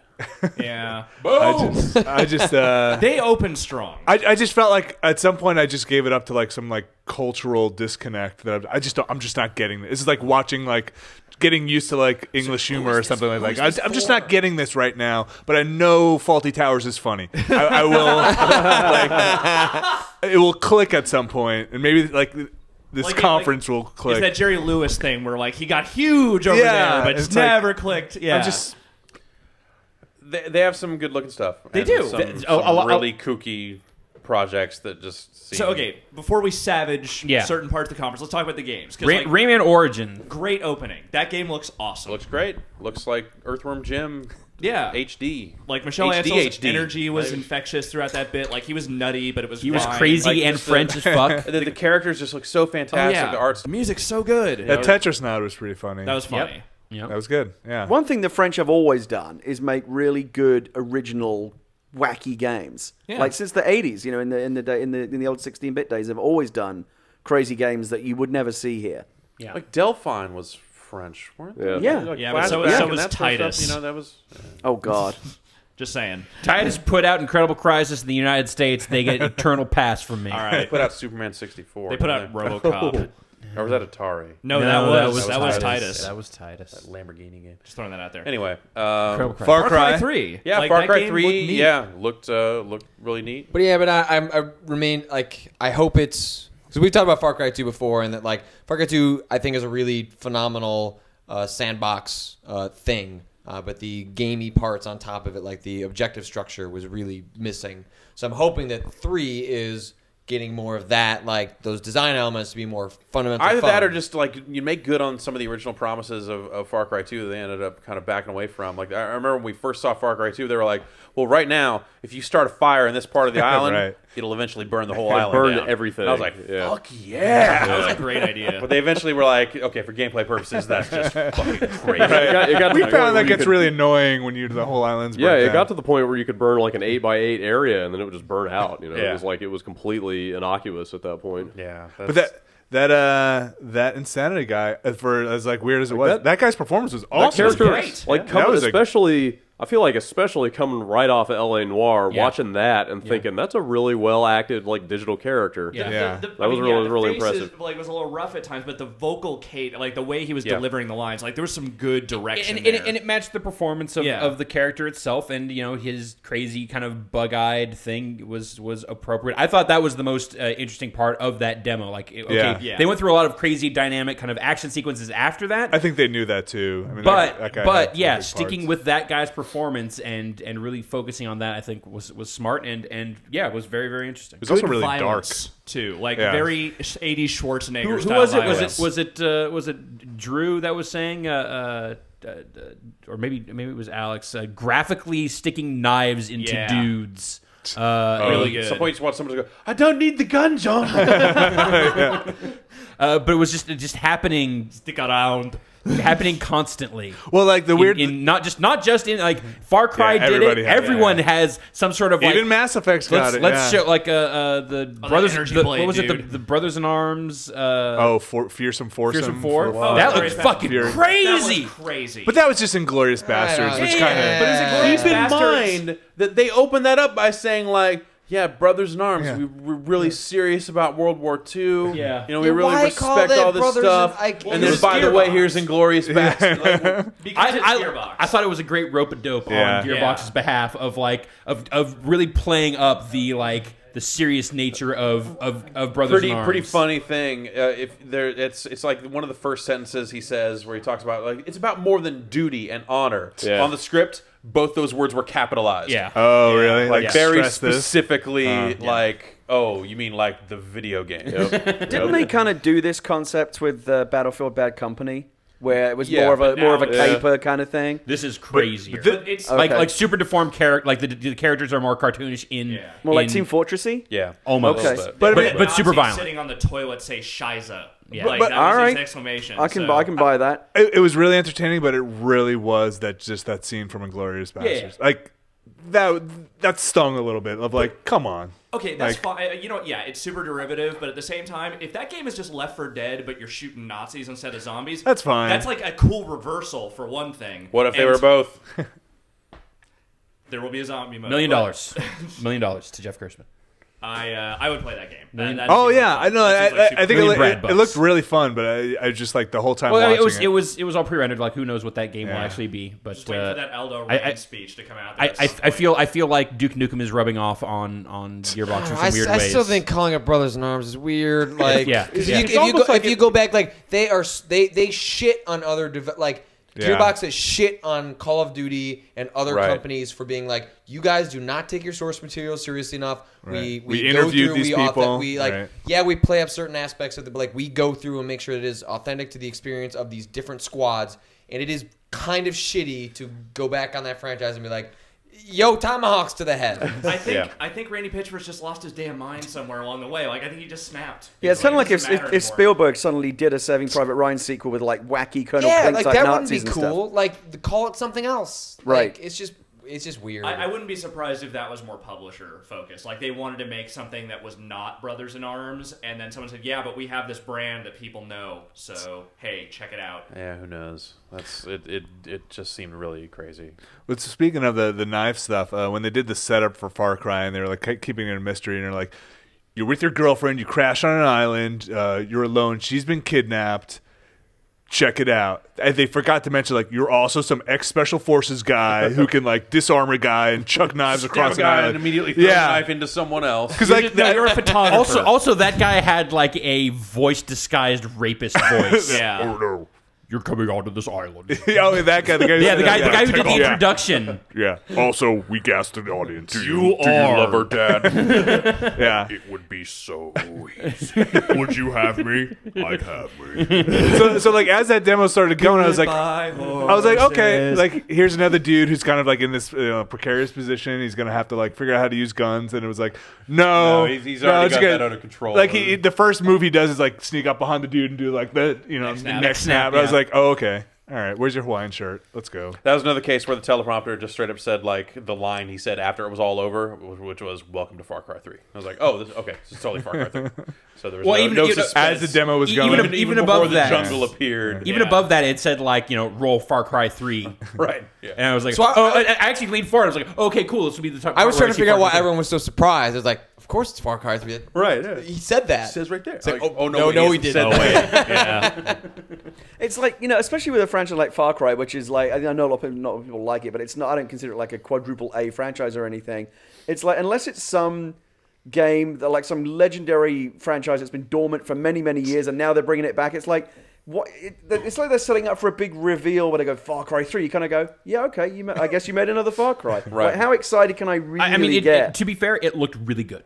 Like, that always helps. Like what they showed of that. I think not saying it was Far Cry beforehand was beneficial to that demo, because you're watching it like to everyone who didn't already know that this was Far Cry 3. Even knowing it was Far Cry 3, I was like, wow, I'm still fairly impressed by what they're showing of this game. But if you're watching this whole demo and you're like, what is this crazy thing? What's going on here? And then you get the Far Cry 3. Granted, jungle environment, crazy people on an island, like. You probably could have put 2 and 2 together before they did the proper title reveal, but I still think it helped. I still think it helped not to say that in advance. What else from Ubisoft? TrackMania 2. TrackMania 2. What a weird demo. I'll see you guys tomorrow. TrackMania 2. Update from Brad. What's up on your 3DS? Oh no, I was just gonna go to the bathroom. Whoa! When are we gonna have our update race? Okay, well, I already updated, so. God damn! Do you want to do it?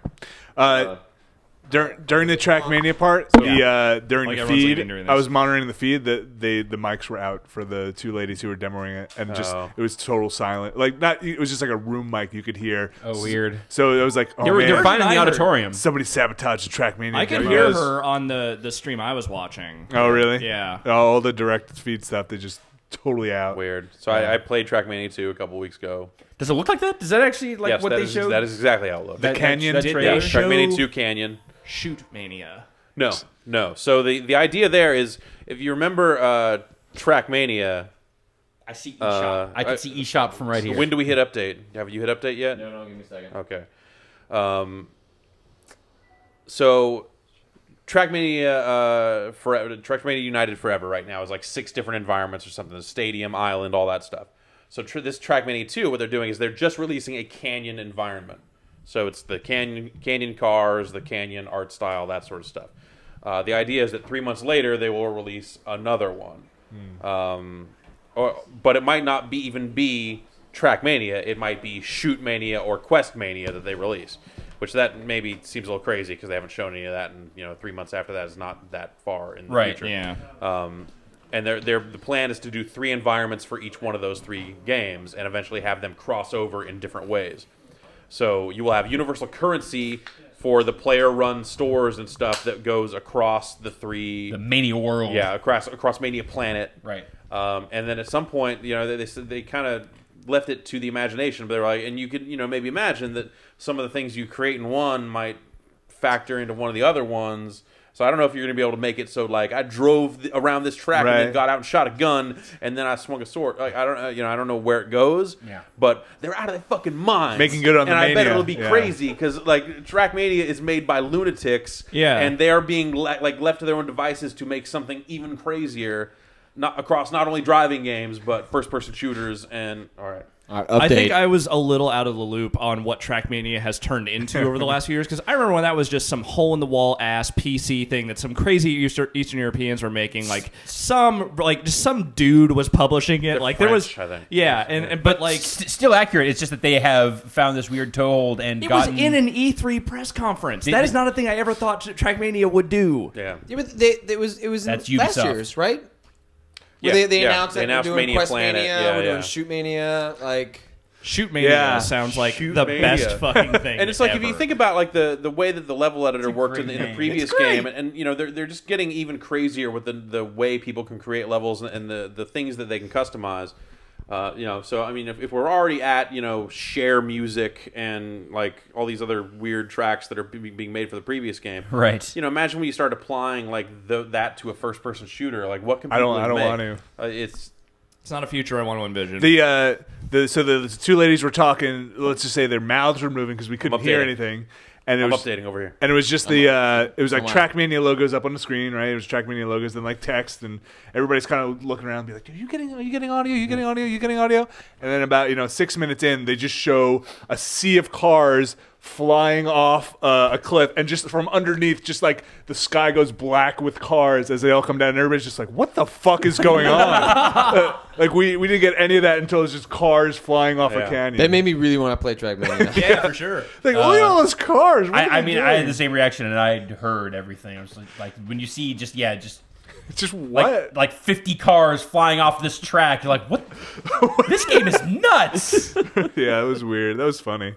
Interesting though, interesting. And then Well, there's all the Ghost Recon-y stuff. Ghost Recon, which again I blacked out. More than modern, slightly futuristic. But that game is completely different from the last time I saw it. Yeah. And that was a game that, like, when I saw it and played it a while back, like, you kind of look at it and go, like, well, I don't think this looks very good. Maybe it's just too tactical for my taste. Maybe there's something I'm missing. And then there's just been, like, vitriol nonstop from everyone that's come in contact with it. And I was like, oh, okay, it's not just me. Like, this game is rough. It really seems like they're like focus testing it every time they show it, and they're trying to like find their place of like, okay, check because this it was, out. I mean, like ground up, completely rebuilt from what we saw last year. Yeah, the game's been rebooted like 3 times. Yeah, there's a lot of like when we started, it was like running for cover and like cover and like exoskeletons, and you had rocket packs and little like, robot friend, like a little roving robot friend that like a little pod that. Well, what you do have you have like a tiny helicopter that you just throw out. This is not that. And it'll convert into a rover. So you can kind of like land it. They showed it landing on a pipe, and then you would drive it along the pipe. Now this was like a bigger, armored like missiles attack pod thing that would like walk around with you. The only thing that seemed the same was they showed like once they had the VIP and they were extracting him, there was kind of a group dynamic of everyone's basically like backs to each other. Right, you can hold that button. Like Army of 2, but with 4. So that was kind of a concept that they had shown in some of the multiplayer stuff in Future Soldier. I wonder if it works the same way. Ago. I don't know. For me, it's shooter fatigue, and that seemed to be a common thread today as I was following the live blogs and the Twitters. Was too many men with guns type games.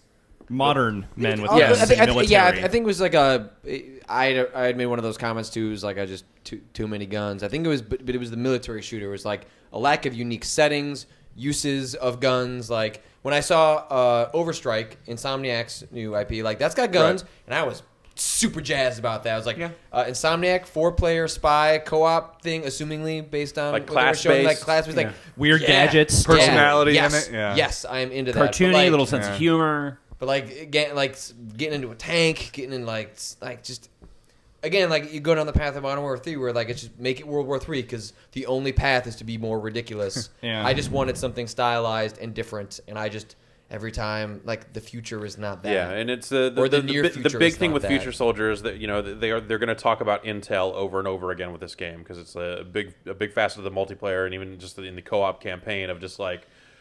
One player will get some piece of information, like, for example, he'll put on goggles that have, like, a magnetic view or whatever, and he's looking at a minefield. So they'll get outlined on his view and everyone else's. Right. So it's about, like, okay, you be here, look at this, you do this. Use the drone to scout or whatever. Yeah, you scout this, and that'll, we'll get enemy silhouettes on our radar. Which I think is kind of cool. And that's what a lot of that game is about, but it's just the shooting and the movement and just like a lot of stuff about it is just feels off.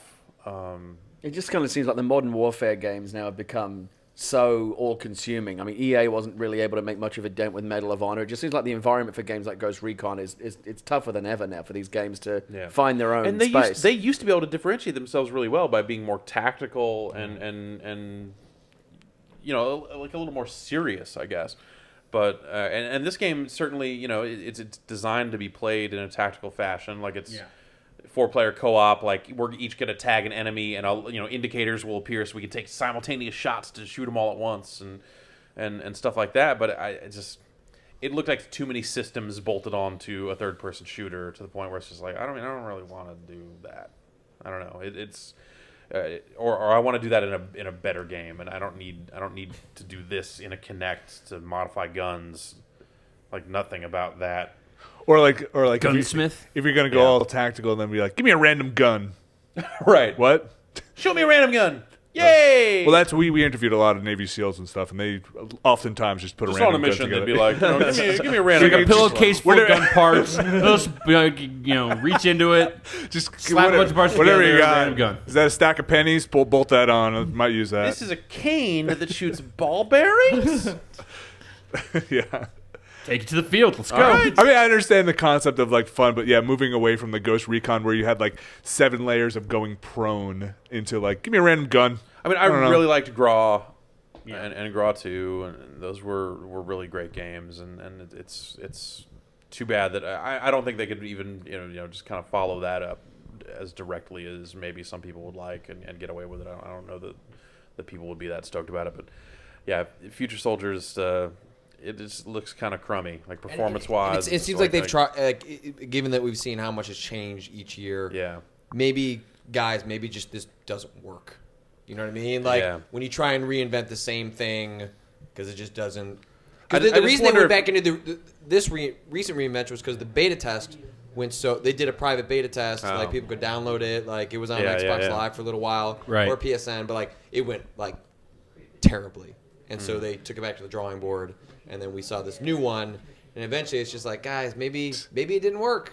You know? It's time to find maybe a different. This is just not, maybe just I put it out. I feel like Just that put it they, out. you know, I feel like it was the right time for them to say all future Tom Clancy games will have Kinect support in them, because, like, what better sign than, you know, that maybe Tom Clancy is not as relevant as it once was. They paid all that money for it, dude. They got. You're not going to give up the. Oh yeah, they'll Clancy keep pumping out the games, but you know, it's like outside looking in at, you know, like the last Splinter Cell, where they tried to do a whole lot of stuff that some of it worked, some of it didn't, and then looking at Future Soldier looks like kind of a mess, and Ghost Recon Online like going free to play. Well, the best part is that it's free. Ghost Freecon. Oh man, is that theirs or yours? That's not his. It's neither theirs. If you were in 1982, Ghost Recon might look like this. You guys are gonna be really bummed when you finish that update and you find out that the eShop ain't working. Fuck you. I'm sorry. I hate to be the Why'd bearer. you have to say that as we're almost done I hate to be the bearer of bad news. You loved after Ghost Freecon. You clearly loved to be the bearer of bad news. So wait, speaking of You'd be like, I don't care if I got a shitty joke. Well, you know, screw you guys. Great job, Jeremy. Ghost Recon Online, like, it's, you know, you're spending your reputation points that you could buy with real money if you would like to get, you know, larger magazines and those type of upgrades. And is it it first-person shooter? Is it clear if this is an entirely original game, or are they repurposing it is an original anything? game. Okay. So they're not As repurposing I an understand engine? it, it's, yeah, I mean, we were playing a domination. Oh, you've played it? Yeah. Okay. Domination game type, so like capturing control points in a row. You know, very kind of standard sort of game mode. Speaking of best part is free, what was the dig with, what game was the, and we'll have all the stats tracking. Battlefield. They're basically, they looked at everything on the Call of Duty Elite FAQ and said, let's just do all that for free, because fuck, man. Yeah, so they're going to do all that for free. Digs, just people going at it. But, you know, now the eShop works. The whole big point about Call of Duty Elite, to me, is that you're going to get all the DLC as part of your subscription. Right. And as long as the price is informed by that being the thing that matters, and it's not going to be Battlefield more expensive didn't say than that, right? Right. Yeah. You know, that's the. But that information's not there yet. So while you can take the digs. Yeah, I mean, like Call of Duty Elite, all the announcement, everything about it has just led to such widespread confusion on behalf of everyone that's come in contact with it. Yeah. I mean, talk about confusion. They introduced it with like a very long-winded presentation, and then we were shown into a room where they said, sit down and play 2 games of Black Ops. I was like, why? I already saw the webpage. Like, I know what this is. It's what Bungie does. Right. Like, it's already, I already understand, I already get that. It's the Steam groups with the Bungie heat maps, and no, we're done here, right? Like, no, sit down and play some Black Ops. These are on live servers against people that all they do is play Black Ops all day, so you're going to go 3-12 because you've been awake for 18 hours. The Call of Duty Elite reveal that Activision had a while back was and then they did something else. Then they put out a like press fac, and then immediately followed that up and say that press fac was wrong. We need to send out a second press fac. An error has occurred, unable to update. Oh, the system will win. Your DSi is brick. 3DS. Also, look what happens when you try to buy a game. Patrick Klepek is the 3DS loser. Why street pass like a motherfucker? That's true. I didn't bring my. I'm the 3DS loser. I didn't bring my. 3DS so much street passing. I got Notch. He's street passed Minecraft. Notch. Yeah. Multi-millionaire software developer. I want to Kinect developer. If this provided this connects, we're going to listen to some eShop music. I've been sitting here waiting for that, but I mean, if you want to do it. I guess we can. If you already have it up, then I've had it for a while. Then you do it because I'm just okay. waiting it's loading. Except I'm about to download Excitebike, so okay. Well, I guess we'll talk about Assassin's Creed some, which was what they closed out the Ubisoft. I like old Ezio press conference, but that whole thing. I don't know that I don't know that I like old Assassin's Creed though. I don't know, something about that just didn't. But I remember watching the Brotherhood stuff they showed, and I thought that didn't do anything for me. And then that game was awesome. So I'm going to give them the benefit of the doubt. Now, what's the deal with this one? They haven't gone into a new time period. No, it's Ezio, but it's old Ezio. Okay. He is grizzled. I think it was grizzled as like fuck. old Snake. Yeah. Yeah. Kinda. The voice didn't seem to have changed very much. No. I think that was the disconnect from Yeah. because I thought the grizzled old Ezio looked badass. Should have gotten deeper. It was the and- voice had not. Maybe they could probably change that in like some post processing, maybe. But like, yeah, I think the voice had not changed enough to reflect that. And Need it's some all rasp, it's some it's, old man it's all rasp to it. Constantinople, so like a different looking city, and at least for what they showed, controlled tight E3 demo, like none of the Brotherhood stuff was necessarily apparent. There were other. It did seem like somebody called it an assassin. There were or other something. assassins there, but it seemed like that was just in that situation because right after that one assassin There was showed a up, huge like you fight, turned and there was that ship full of assassins fucking dudes up.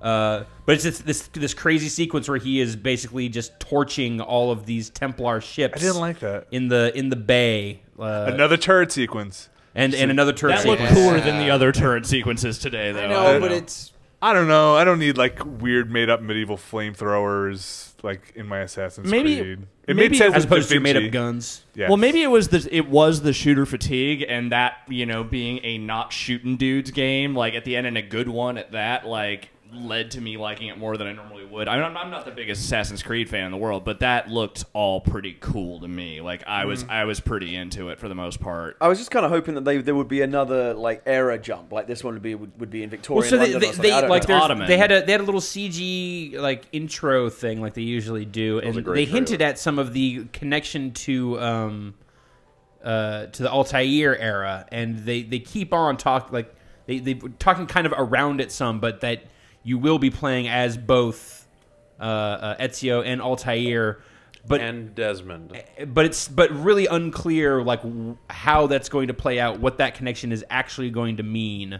We speculated about it some on the podcast, but and this did not make that any clearer because what they actually showed of the gameplay was just old ass Ezio until the very end where there was like a fucking glowing portal inside of Stonehenge or something. And then, bloop, and we're done. That's just going to be the 14-second video that you get after finding all the glyphs and decoding all the puzzles, right? I mean, it was like random whatever. Like who knows? It was designed to confuse and make you go, "Ooh, what was that?" But it's very deliberately and very clearly not Assassin's Creed 3. This is this is not the next. Okay, yeah, that's what I thought it was going to be. But No. They still have Assassin's Creed 3 yet to come. But they already had that kind of half step with Brotherhood, right? And now they're doing it. Ezio trilogy. Yeah. The Assassin's Creed 2 trilogy. Yeah. Yeah, it's I'm tempted to just write the whole thing off, but I really liked Brotherhood and felt the exact same way when they announced Brotherhood. Yeah. Right. So we will continue to give them the benefit of the doubt until they fuck it up. I mean, until they fuck it up, wouldn't you? They earned it. It's okay. You get this one. By the way, it's already going. It's been going over there for a while. I beat you to it. So now we both got it. Great. Well, now it's cross canceling. You guys are. Is this something that you're going to need for Nintendo tomorrow? Are they going to drop some? My thing errored out again. Everybody, I think it's because everybody's updating it. Everybody once. who's anybody will be playing Excite Bike at the Nintendo press conference tomorrow. Thank you. Oh. Yeah, isn't that like in 3 hours? Oh, dude, it is. We should probably wrap this thing up. It's in like 12:45. We haven't even talked about Mr. Caffeine yet. He was awful. That's enough. We didn't talk about Halo 4 and the trilogy that's coming to the Xbox. That's Well, that's not going to come to the Xbox 360. They Halo said 4 it was a trilogy is for the coming to Xbox 360. Halo 4 is coming to the Xbox 360. Halo 5 and 6, I would not count on coming to the Xbox 360. Yeah. Regardless of whatever language that was used in that press conference, we talked. It's not binding. It was not a contract. and we also talked to Ian Steptoe about this some, and it was kind of like, yeah, that's don't. It's non-binding. Like what else were they say? Xbox and future platforms. Yeah. Like they weren't going to say that. Yeah. They could have just said Xbox, which implies the Yes. brand. Well, it ain't coming to PlayStation. But again, we're the only assholes they're going to sit here and parse that language. Right. I thought that Halo 4 teaser was well done. It looked cool. Yeah. It was unfortunate that I woke up this morning and that leak had come out where they had just straight up like Halo 4 is coming. I'm like, oh well, all right. Because the teaser had clearly been designed to like kind of throw you off track and like you weren't sure what it was. And right. I wish I didn't have that information. I wish I didn't know that Halo 4 was going to come because if I had seen that thing fresh, I might have gone. It's so easy to pick Cortana's voice out of that in the first couple of seconds though. when she is shouting John You hear to him. wake Yeah, up you hear her Master saying Chief. John. You're like, yeah. Oh, I mean, before you're even to the visor, you start having an idea of what that's going to be. I was like, fuck yeah, Trauma Center's coming to Xbox 360. This is great. For Kinect. A trilogy. Think about it. Yeah. Kinect Trauma Center. Kinect trilogy. Kinect Doctor. And then his gun opens up. Random organs. Random organs. Change the smoker. Random disease. You replaced all of your organs with testicles. Turns out that's not a good thing. Can we try it out? Can we try it out? Now you're dead. It was a goof. Wait, hold on. I'm going to try it out. Wait, you goofed? No, it was a goof. Yeah. What was that? I'm going to try it.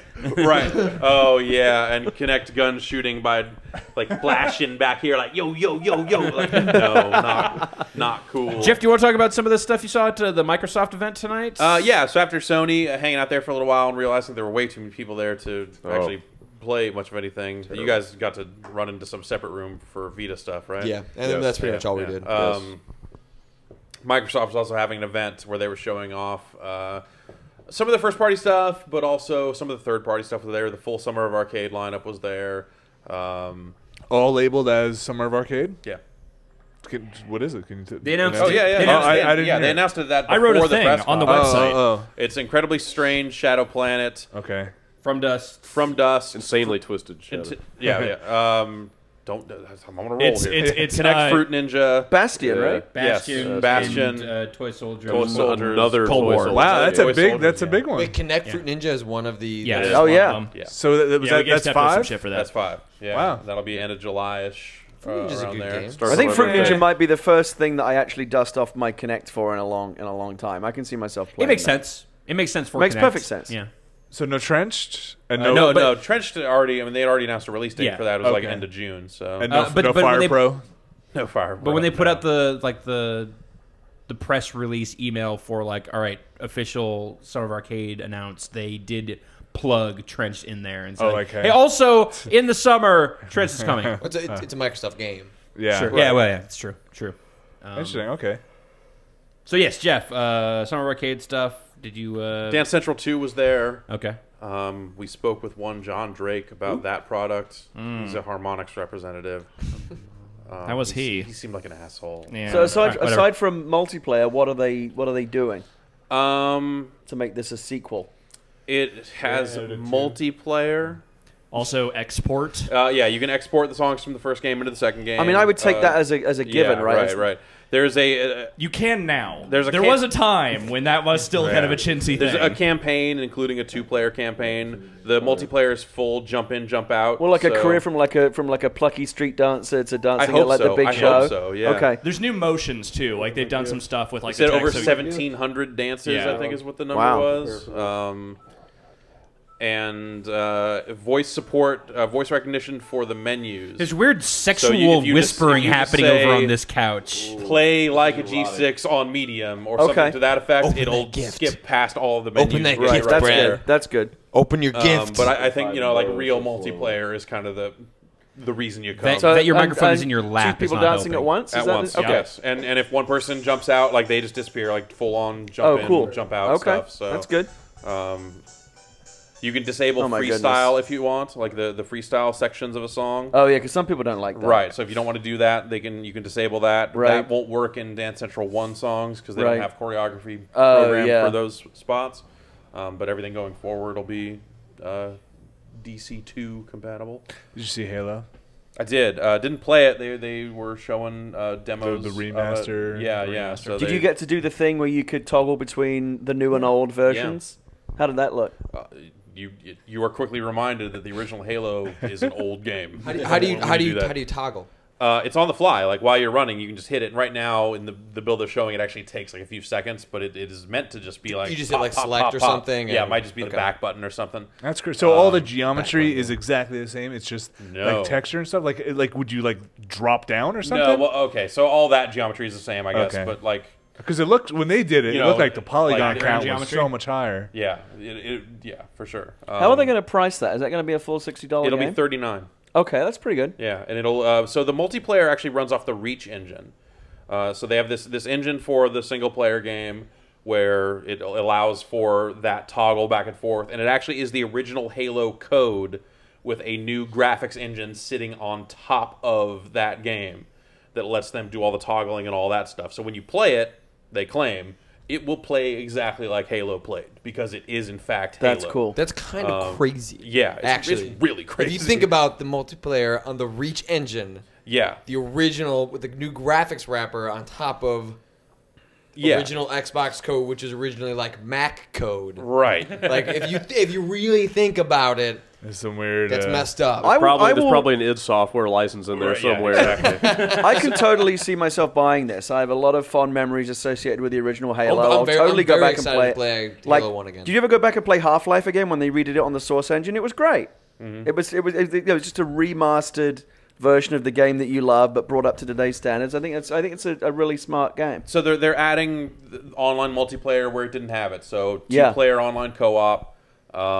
And they will have 7 multiplayer maps for a full multiplayer mode, but that will run. That doesn't run on this engine with the toggle. That runs on the Reach engine, and they showed jetpacks and stuff like that. So I think that might be like you can toggle whether you want to use the Reach abilities or not, or now wait, or whatever that ends up. Given that the single player game is the exact same game as you said, can they just drop a second player in there and have it be 2-player co-op, and that doesn't break the game in any way? It had co-op originally, just wasn't online. Oh, okay. So okay, I take that back. They've just adapted it to the. I don't remember that, but okay, great. Yeah, that's my friends and I would play split screen, trying to or Xbox System Link. System Link, right.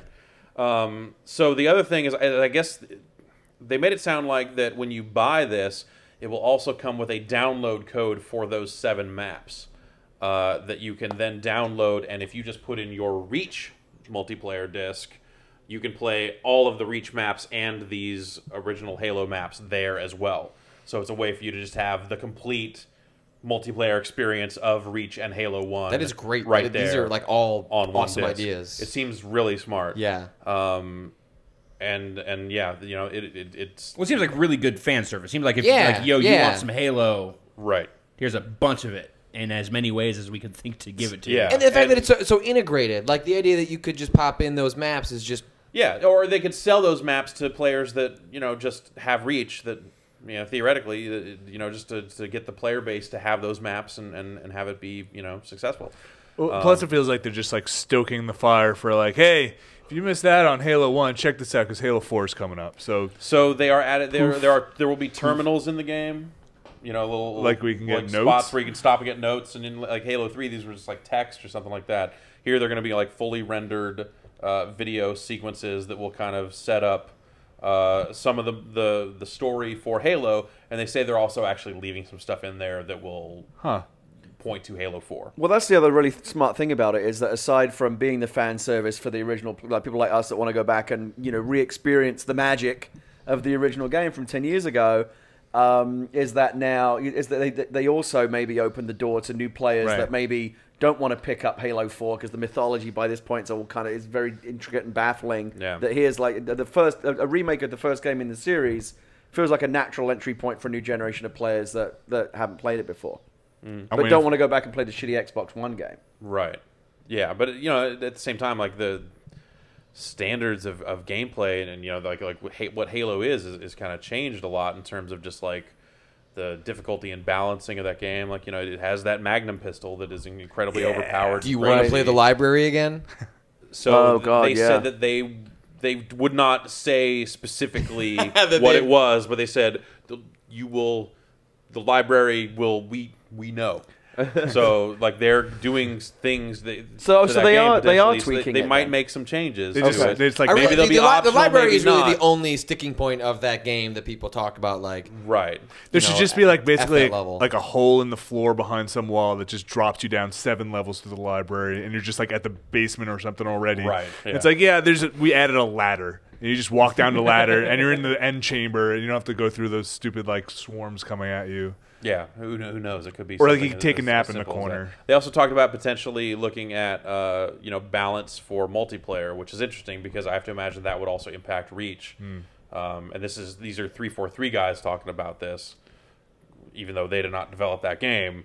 But I guess like at some point, Bungie's going to be completely off of. If they're not already, they'll be Dude, completely off. That transition happens over the next like month, August. Or something, yeah, right? like they're going to be doing some playlist stuff, and then pretty much after Bungie's Fan Fest, which I think is in July.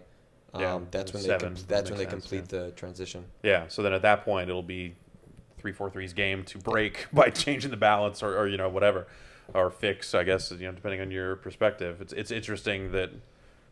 It's interesting that it'll transition developers that might make like.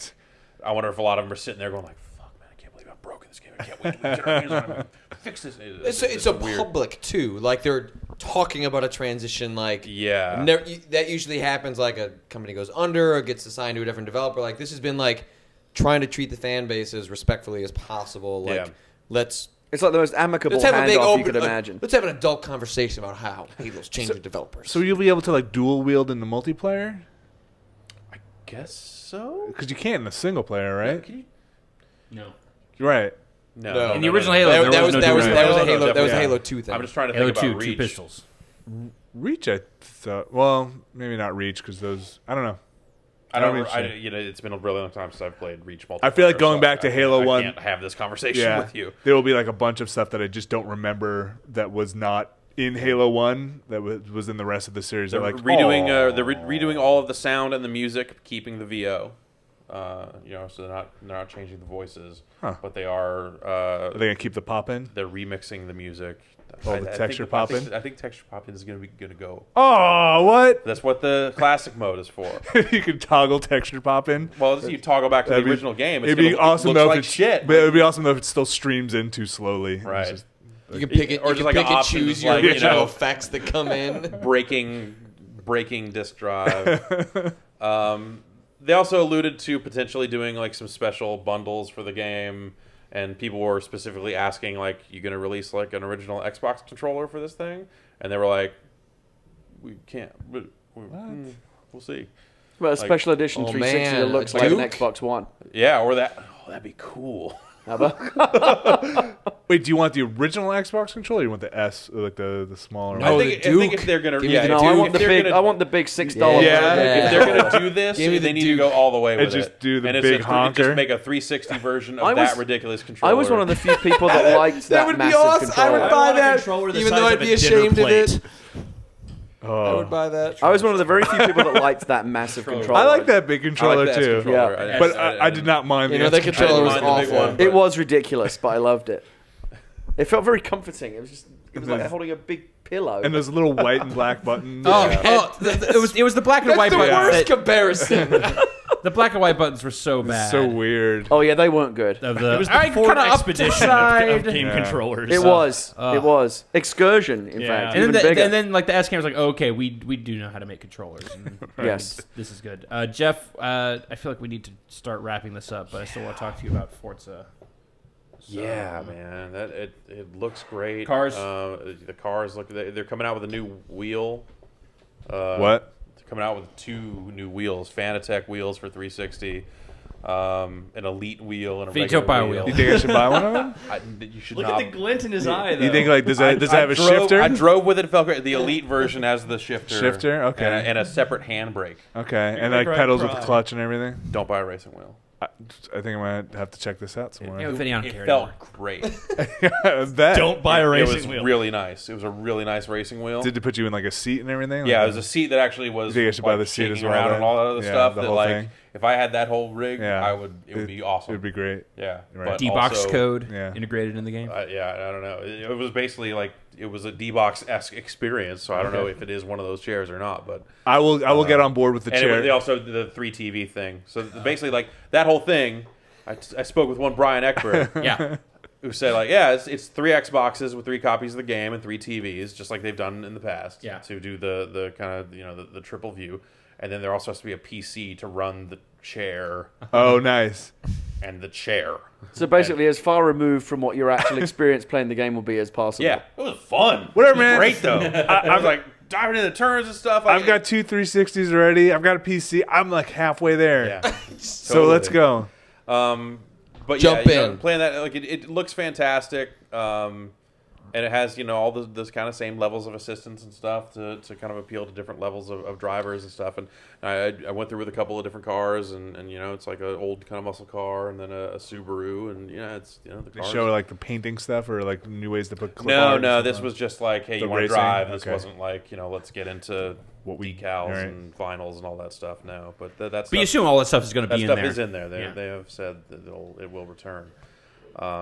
And it just looked fantastic. Like the car models, and just the road, and just it's a very, very nice looking game. Forza. So, racing wheel. I should go check that out. You should totally play it with the racing wheel. I'm ending this broadcast before. You know what? I want my racing wheel to Vinny have like just 2 wipers on it. talks as himself well. into It's just buying like, a racing when you hit the wheel. wipers, like 2 real wipers pop up and just go back. And I like to forth. give it up Gary Whitta for being you and Alex and myself the ones to sit through this entire damn thing. I appreciate your presence here. It wasn't quite the ordeal that you may imagine. It was fun. Well, I'm glad you enjoyed enjoyed yourself. myself. It was a pleasure having you here, Alex. Of course, you'll be back. Yeah, But, I'm around. We'll say goodbye to Gary tonight. Yeah, one night only. Yep. right. Single But I'm performance. very, That's it. We can't I'm very afford Gary excited for, about Nintendo tomorrow. I think that's going to be the big yeah, thing. I mean, I think it's still the big X factor for. We can talk about some infos we know after this broadcast ends. I've just got this. I want to be an optimist about it, but I do genuinely have this feeling that there's going to be something about that hardware or a game they're going to show that people are going to go, "Holy fuck, that's cool!" Like I don't know what it is yet. I just have a good feeling about it. Jeff's shifting his eyes. I don't know. So I've just been burned by Nintendo. Proprietary HDMI port. You can't do that. Why not? Because brought it's up, the like, HDMI 3 standard is it times has to tonight. be. We already talked about this repeatedly. There's a consortium that says no, you can't. I bet. Maximum do resolution it. 480p. If you know what, Only resolution. if you Doesn't could look if you 480i. could do that, Yeah. then Microsoft and Sony also would have done that. No. Yep. Yep. I don't know. Yep. We'll see. they're just gonna make their own video standard. Vinny Caravella, Jeff Gerstmann, Alex Navarro, Patrick Klepek, and Brad Shoemaker. Thank you all, gentlemen. Brad looks ready to die. That's going to do Brad's it. been Well, done he's been very active this entire podcast. Oh man, I still got like 3 more hours of work to Somebody's do. gotta Yeah, no, I know. Yeah. I got to put this thing up. This ain't full of orange juice. I'm Mr. Caffeine. Thank you guys for watching. Thank you, Mr. Caffeine. We'll be back tomorrow. Nintendo press conference. It might look a little something like this. Nintendo press conference. Then day 1 of E3. We're hitting the show floor. We've got appointments galore. And we'll have another one of these live broadcasts. What's the best part of the Giant Bombcast? The best part of the Giant Bombcast video is that it's free. No, it's that it can share photos on Facebook. We'll see you guys tomorrow.